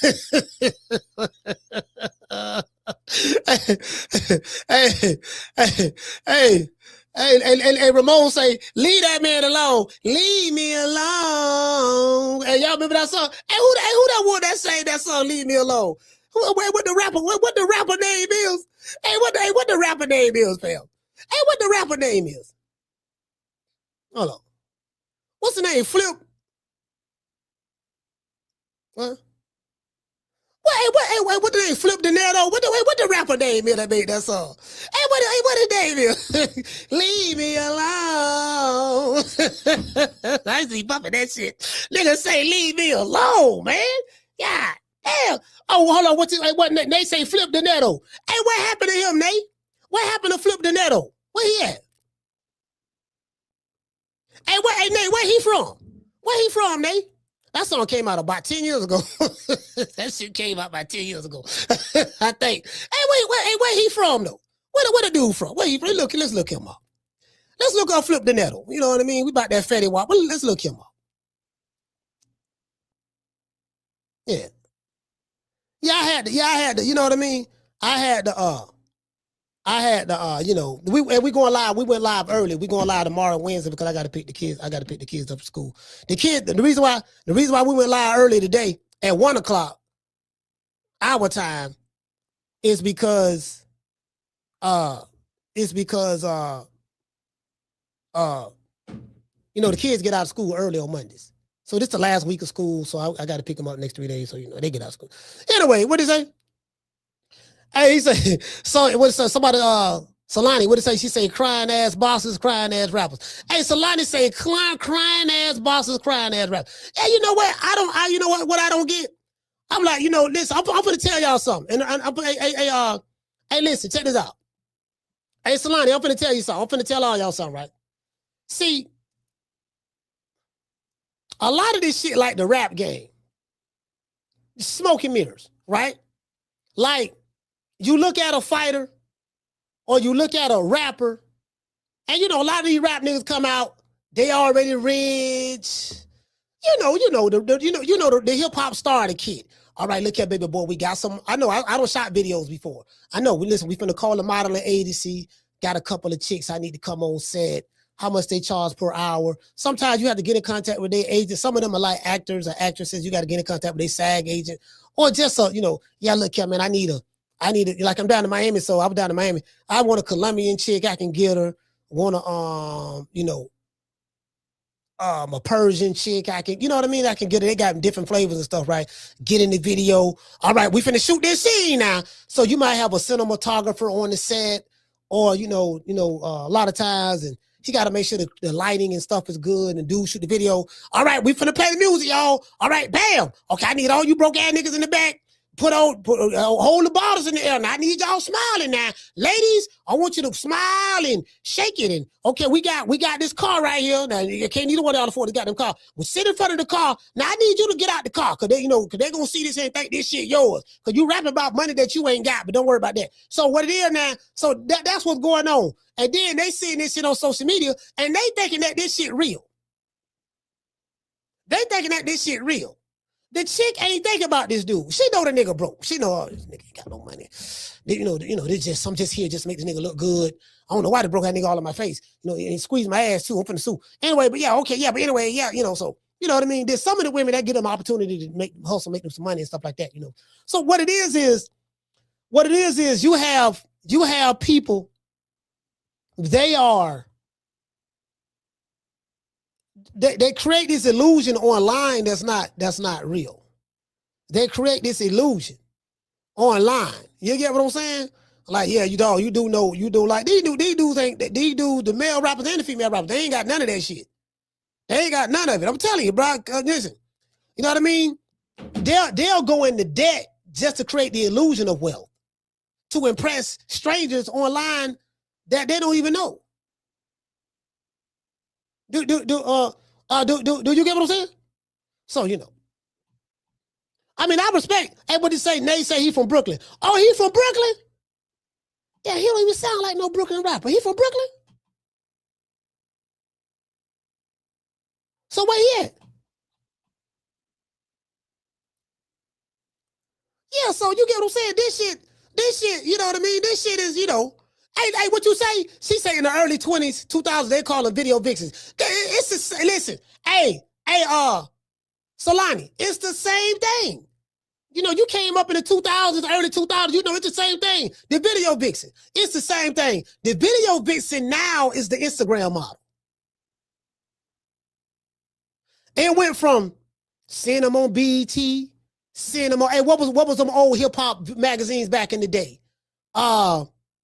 West Coast, West Coast Car Custom or something. What was the name of the old videos, the old magazines, the hip hop magazines, the Vibe, the Source. They always had a video vixen on. What's the they had Black Men magazine or some shit. What was some of those? Yeah, King magazine. Hey, Cool Breeze, good looking out, fam. King magazine, XL magazine. Yep, Vibes. Yep, that's exactly what it is. Good looking out, y'all. I forgot. The Source, Jet. That's exactly what it is. See, that's what they did, right? That's what they did. The magazine, when you want to see the vixens, is Instagram now. See, I was talking to a promoter. Hey, Ron, check this out. King magazine, cool. Listen, Cool Breeze said King magazine. Yo, I was talking to a promoter right here in Tampa. Ozone was out of Orlando. I know who started. I think Wendy Day. Wendy Day was one of the people who helped start that magazine. Ozone magazine. They was out of Orlando. I was living in Orlando at that time. Jet old school. Jet go all the way back to all the 60s. Jet old school, right? So check it out. So,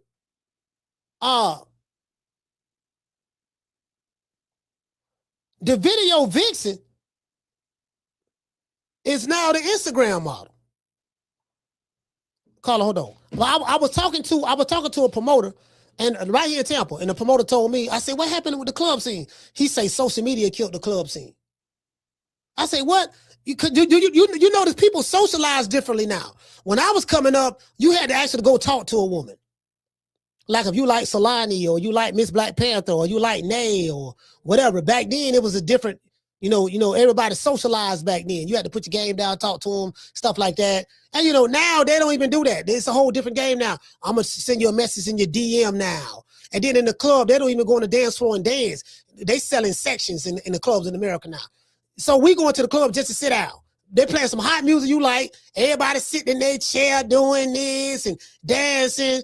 Women all by themselves. She's shaking her behind. Another woman behind her, slapping on her behind. They taking pictures. She might be holding her tatas or whatever. And that's about it. And if a man try to come up and talk to him, the women will clown him. Oh, why you coming up here trying to talk to me? And all that? I'm just chilling with my girls. I don't want no man. I don't want nobody trying to talk to me. But then they'll go on social media and complain about men ain't trying to talk to them no more. It's a whole lot of stuff going on. Like a lot of stuff don't change, fam.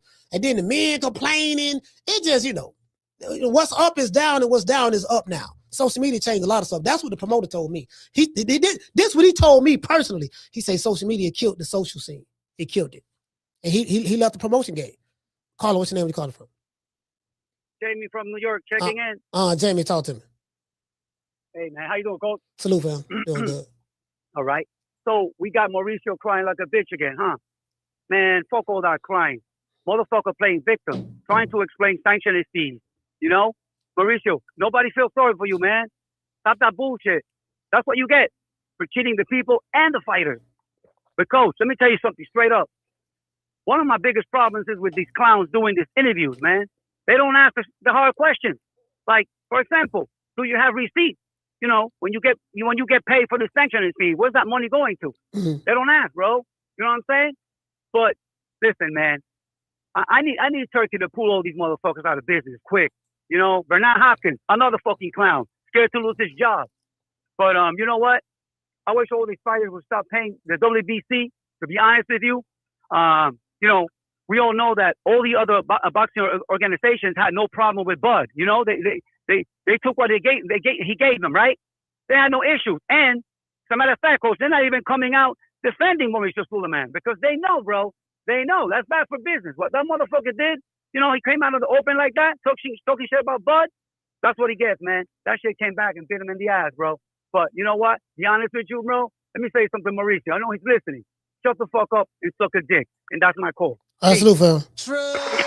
Yeah, Jamie went in like, damn, Jamie, you ain't have to say that. Jamie said, damn, Jamie, you get what I'm saying? You know, again, we know, again, I got a WBC belt over here, Jamie, so I got to talk. I can't talk too bad about Mauricio because he sent me my belt. I got a WBC belt. I ain't paying no sanctioning fees on it right now, so I don't want to trip it. So Mauricio, if you hear this live, whatever Jamie said, I ain't got nothing to do with that, dog. You get what I'm saying? Because, you know, wink, wink, me and you got an arrangement. I don't pay you, and you just be happy that I got your belt. True. Hey, what you say? What to do? Hey, Nate say, right, everything digital. Yeah, you get what I'm saying? Like, hey, Nate, I be watching a lot of different, like, podcasts online. I watch more non-boxing content than boxing content. And I told y'all, I got this project I'm working on right now. I got this is big, bro. I promise you this is big. This shit I got going on right now, it's a learning curve. And let me say this before I forget. Because this is going to be a part of my program I put together. I'm putting a program together right now. All the shit I told you I was going to do, I'm doing. And I definitely want to say this for Nate. Nate, and anybody in the chat, anybody young in the chat that's embarking on a different endeavor.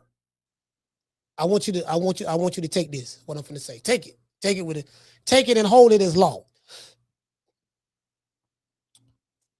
Anything that you're starting new to do in life, new career, new job, you're trying to move up in promotion, you may be trying to start a business, start YouTube channel, whatever. There's always a learning curve. The learning, it's like this here, right? Everything that you want, I want y'all to remember this. Write this shit down when I'm finna tell you. Please write this down. I gotta say this because it's on my mind, because you know my ADD don't kick in and I'll forget. This piece of paper is hard. I ain't gotta say no data, but I'm trying to paint it. This piece of paper is hard. You are this pen that's on the left side of hard.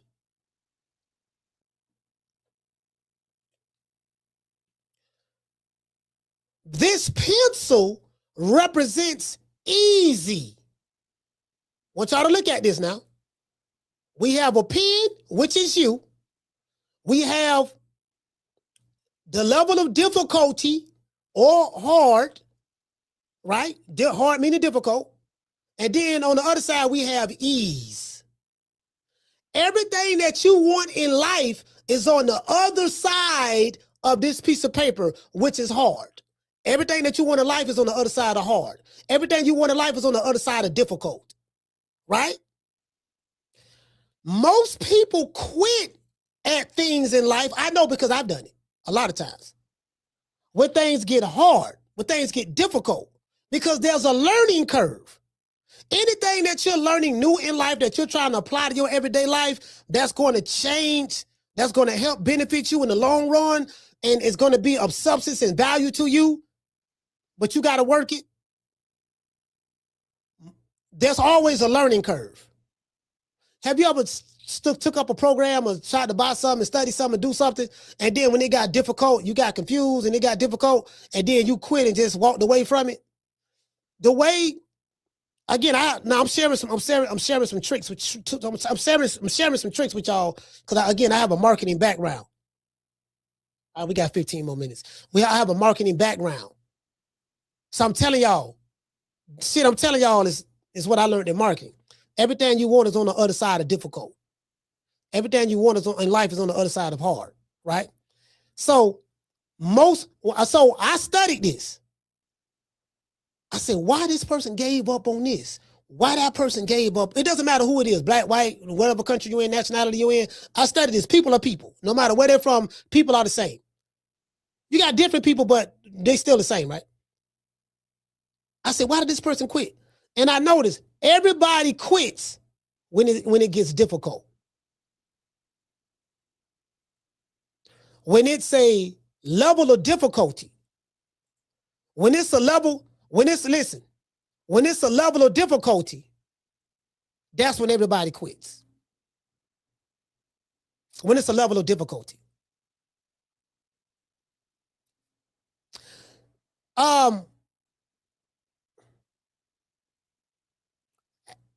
Matter of fact, hold on. Let me show y'all this. Let me see, can I paint it? Let me see, can I paint a better picture?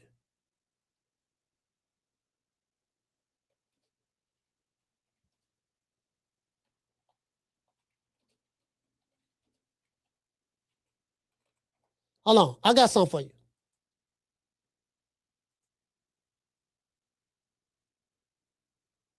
This is one of my favorite.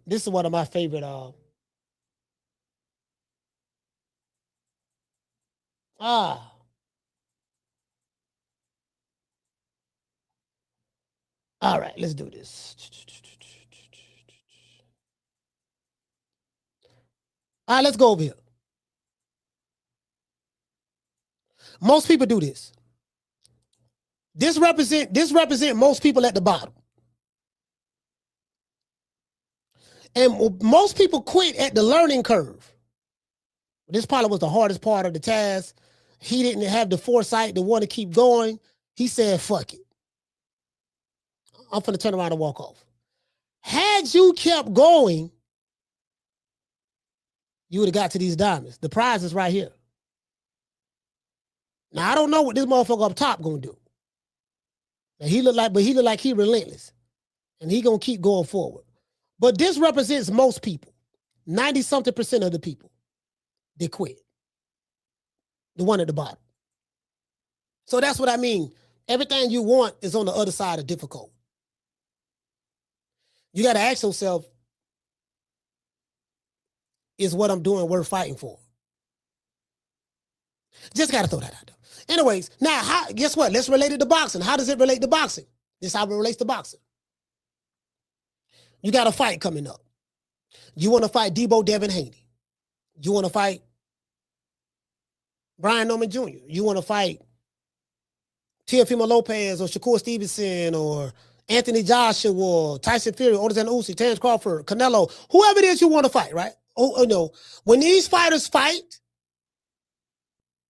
they got to go down the lonely, difficult journey called training camp. They got to go down the lonely, difficult journey called training camp. And they train knowing it's hard. Running is hard. It's hard on your knees, hard on your joints, hard on the soles of your feet, hard on your heels. When you finish running, you be having aches and pains. Come when you run, you working every muscle in the body. Then you may do a lot of resistance training. Resistance training means you may go swim in the pool, swim in the ocean, or whatever. There's no more tougher resistance than water that I know of. Running in the sand is very difficult. The water is harder than that. Because when you got some stricter conditioning coach, they may have put you in the water. You got to swim a lot, and you got to throw a lot of punches in the water. Like you throwing punches in the water for like 4 or 5 minutes straight to try to get conditioned. You know, try to if you can throw punches 4 or 5 minutes straight underwater. I'm not necessarily saying with your head all the way down and you can't breathe and you're holding your breath. You may go down and hold your breath and throw some punches. You come up, but I'm saying like, you know, there's different ways of doing it. What I'm trying to say, I just, you know, for the sake of, you know, demonstration purposes, to prove a point. This is what I mean by that. What I'm saying is they have to take the difficult path of going through something called training camp. Training camp includes running, lots of it, sparring, getting hit a lot in the ring, lots of it. And you're not supposed to have wars in sparring. Angelo Dundee said that sparring is for learning, getting better. It's not for having wars. James Toney used to have wars in sparring. That's why he's slurred right now. I honestly believe that. Because he wasn't getting hit like that. He wasn't getting hit like that as a pro. Took some shots, but he was not like that. Because he was very, very great defensively. But now I heard a lot of people say James Toney didn't wear headgear in sparring. That's not true. James Toney had headgear. There's videos out there where you can see James Toney with headgear. So that's not true. But just because you wear headgear does not mean that you can't get concussions. It's like a football player wearing a helmet. He still can get a concussion with a helmet on. The helmet doesn't prevent you from getting a concussion. It's just supposed to soften the blow if your head gets hit. Headgear is supposed to soften the blow. But your brain still shakes when it gets hit. You still get concussions. Matter of fact, the fighter receives more damage in training camp than they do in the actual fight. Now, if you're a fighter that just got your ass tore out the frame like who that was that David Benavidez that just fought? Like an Anthony Yard, that's different. He just got his ass tore the fuck up. He took some punishment that fight. So he took punishment in training camp and in that. But what I'm saying is that's the most difficult part. That's why they tell you in boxing, the fight is won in training camp. Why? Because what you're going through in training camp is a lot more difficult than the actual fight. If you can endure the hell, the pain, the suffering, the difficulty, the hardships in training camp, when you had a fight, it makes it a lot easier. True. When you had a fight, it makes it a lot easier.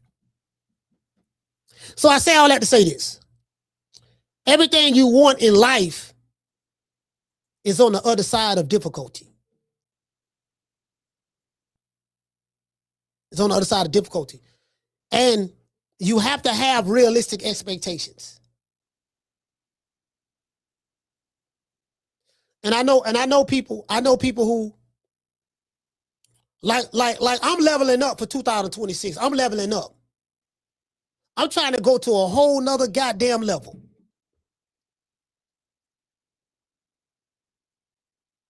Hold on.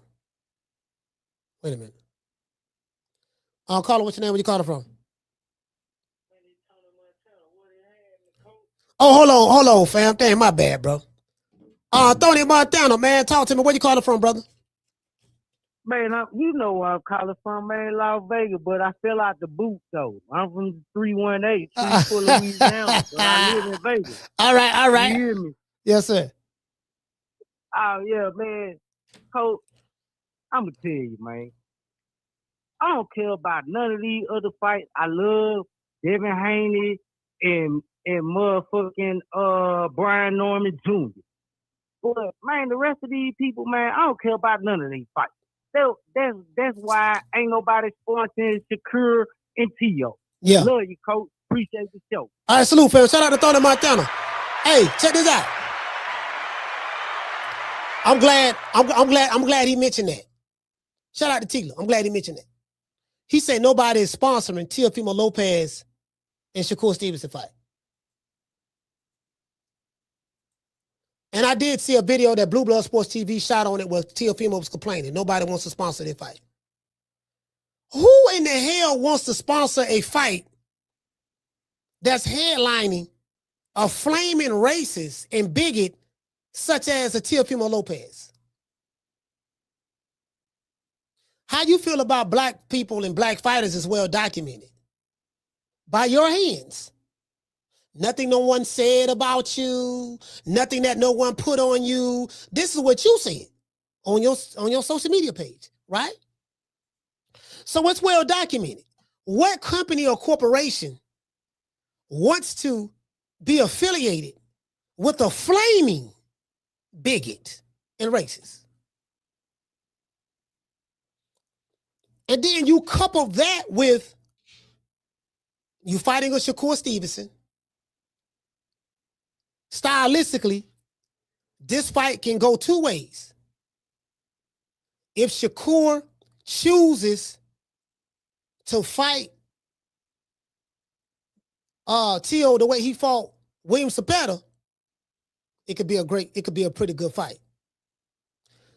If Shakur chooses to fight, to box him, to box Teofimo, which he should, meaning hit and don't get hit, a lot of people gonna say that's a boring fight. So if you were sponsored and you're looking at the potential, you're looking at the stylistic matchup of this fight, couple that with you got two fighters who really are not that marketable and likable. I really don't like these motherfuckers. One a racist in the bigot. He don't know where he from. One minute he say he from Brooklyn. Other people say he from Florida, but he don't claim Florida. I ain't never heard T.O. say he claimed Florida. What part of Florida you from?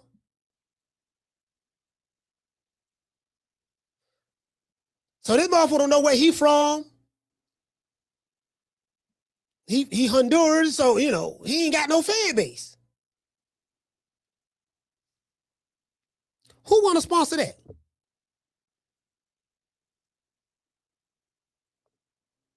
Who want to sponsor that? This motherfucker racist. Ain't the fight gonna be boring? Bro, ain't nobody that I know excited about this fight.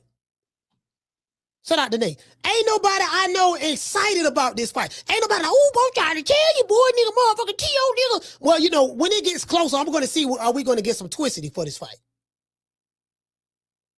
When it gets, bro, I'm looking at the numbers. When Teofimo Lopez and Shakur Stevens was on the Breakfast Club, the numbers are low. Hardly no viewership in comparison to what they normally get. I looked at the press conference with T.O. and Shakur Stevenson. It was cringeworthy. T.O. talking some racist shit, sexual stuff, talking about balls and penises and all this crazy stuff. You get what I'm saying? Like, bro, it was cringeworthy. Now, me, we're going to watch the fight. We're going to go live for it. I don't have any complaints about the fight. I'm just saying, because I'm happy we got two big name fighters fighting each other. But I'm looking at it, if T.O. is crying about, look, man, we ain't got no sponsors for the fight. Nobody want to sponsor our fight. Why would they? Why would they sponsor the fight? For what?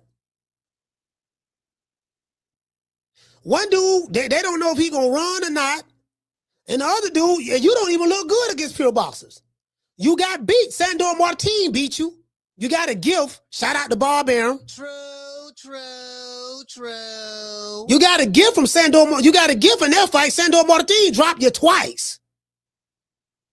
You got a gift in that fight. You did. And let's see. What else you got? So you got a gift in that fight.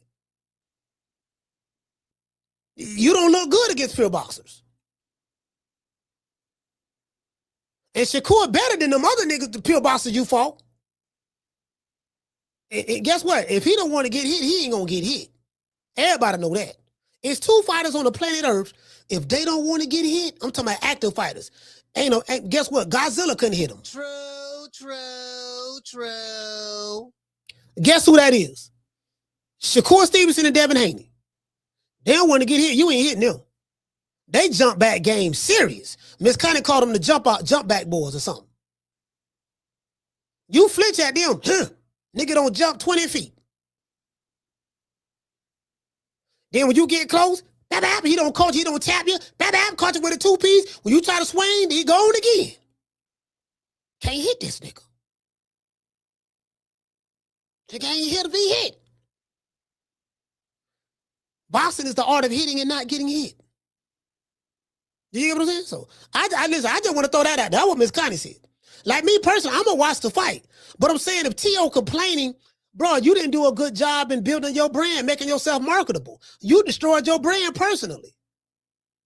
That's why eventually what you end up doing, you end up bowing down, going over there to Circle Sheik in order to make that fight happen. You had to. Top Rank ain't paying you the money that you think you want. Nigga, you can't even sell out the Hulu Theater. You can't sell out Popeye's chicken. You ain't got no fan base. The Mexicans don't fuck with you. The Puerto Ricans don't fuck with you. The Dominicans don't fuck with you. And the Hondurans don't fuck with you. I heard you Honduran, they don't even fuck with you. I ain't never seen two people from Honduras in the same spot at the same time. Never. I seen two Mexicans in the same spot at the same time. I've seen two Koreans in the same spot at the same time. I've seen two Puerto Ricans in the same spot at the same time. I've seen two blacks in the same spot at the same time. Whites, Dominicans. I ain't never seen two people from Honduras in the same location at the same time. True.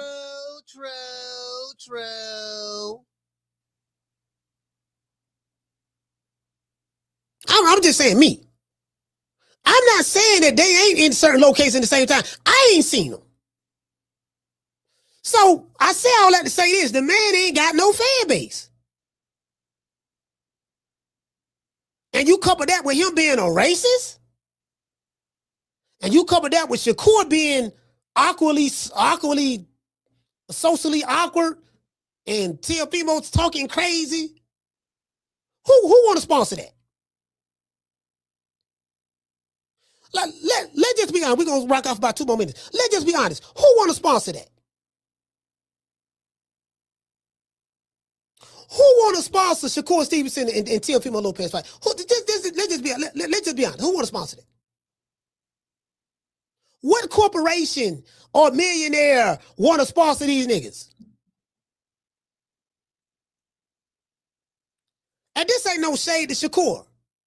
Met the brother. He seemed like a nice kid. I ain't never met T.O. I was next to him, but I ain't never met him. I ain't never even introduced myself to him. Fuck him. I don't like him. You fuck your brand up by saying dumb shit online, and then you wonder why a motherfucker don't want to fuck with you. Shout out to Felicia. What's going on?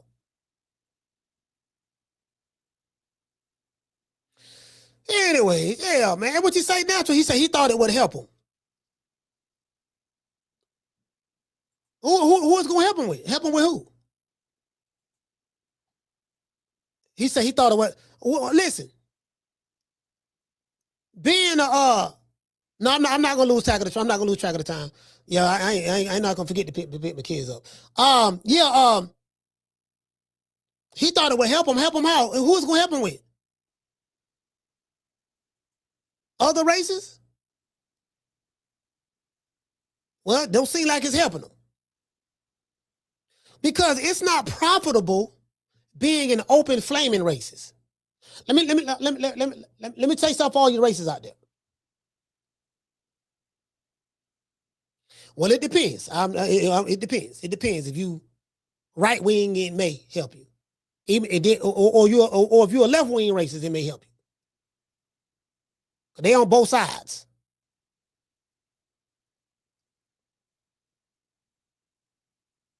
It depends on if you can galvanize that community to get behind you and support you. And it depends on who you may be connected to. Teofimo Lopez, it didn't help him. Now, he still got the fight, and he's still making more money than he's ever made for this one fight. But it didn't help him. And then they saying T.O. from Brooklyn. I ain't met one person from Brooklyn yet say they know T.O. in Brooklyn. Yeah, man, T.O., we grew up together. Yeah, we went to Brooklyn High. Yeah, I remember the time T.O. used to carry Biggie Smalls, the rapper Biggie Smalls. Yeah, in the 90s, T.O. used to carry, he was a roadie. He used to carry the Biggie equipment when he get ready to go. You get what I'm saying? Just give me one nigga who say the man from Brooklyn.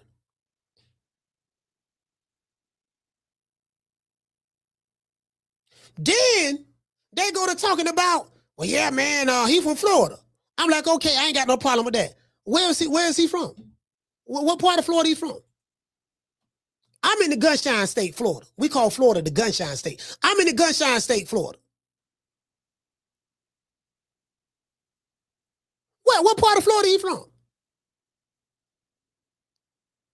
And whatever part you say he from, because I heard Shakur Stevenson say T.O. from Florida.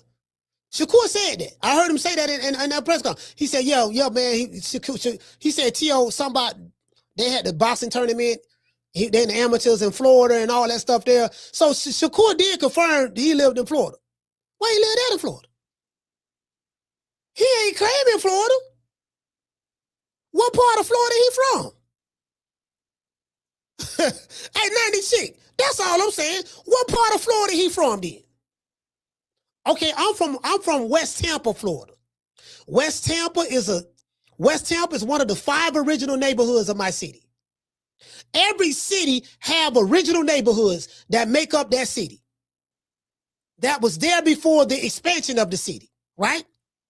And right here where I'm from in Tampa, Florida, these are the original, listen, wherever you live at, whether you live in Atlanta, whether you live in Georgia, no, whether you live in Atlanta, whether you live in Houston, whether you live in LA, whether you live in New York, whether you live, no matter where you live at in the world, or well, I don't know about the world, but in America, every city have original neighborhoods that represent the city. The 5 original neighborhoods from my city is Hyde Park, Hyde Park, Hyde Park, Seminole Heights, Ybor City, West Tampa, and Tampa Heights. It's Tampa Heights, Seminole Heights, Hyde Park, West Tampa, Ybor City. Those are the 5 original neighborhoods of my city. So which city or neighborhood Teofimo is from in Florida? I'm asking a legitimate question. Shout out to Keisha. Keisha, what's going on? Hey man, I gotta get ready to bounce, man. Let's give everybody a round of applause.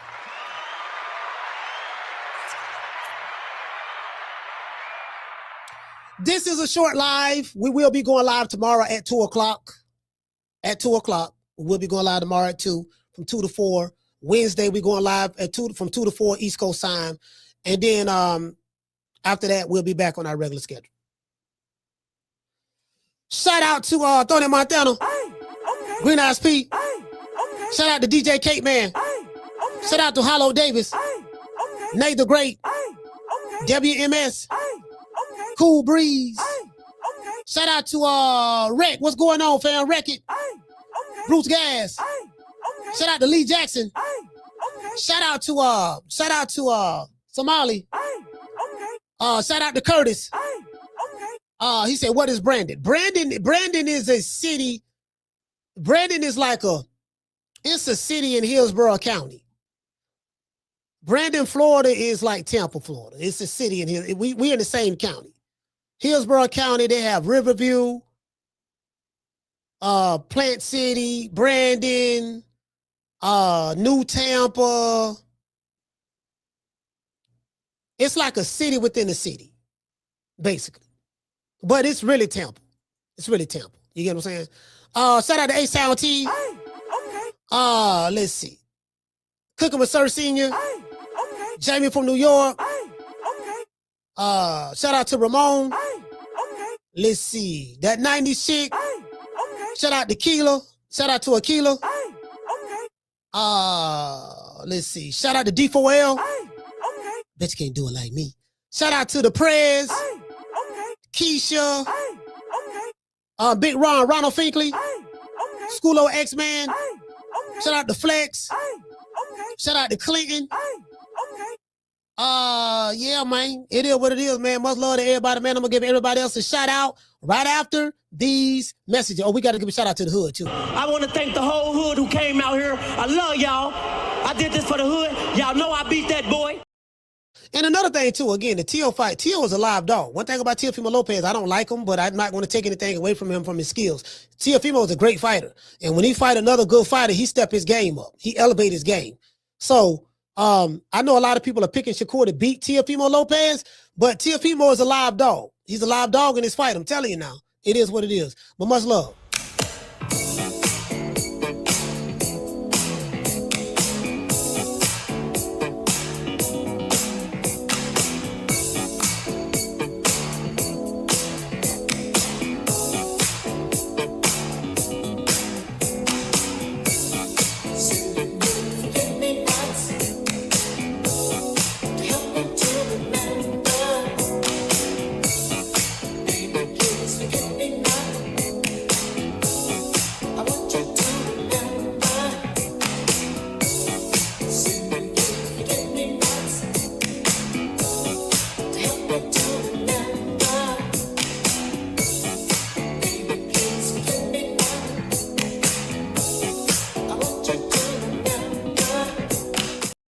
Hey, man, shout out to Big Ron, Jamie from New York.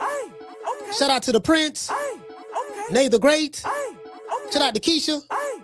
Shout out to Akila, that 90s chick. Flex in the building. Shout out to Clinton. Shout out to the Natural. Let's see, the Natural. We got the Natural. We got Clinton. We got Jamie. We got A-Style T. And shout out to Daniel. And y'all, and shout out to Tila, the lovely Tila. And y'all remember what I said. I saw Tila at the parade. She's a very, very pretty woman. Very pretty. I'm telling you, she's pretty in the motherfucker. Another thing too. Remember what I said. Everything you want is on the other side of difficult. Most people quit at the learning curve. You're going to get confused. You're going to get frustrated. You're going to be like, man, this shit ain't making no sense. And that's when people quit.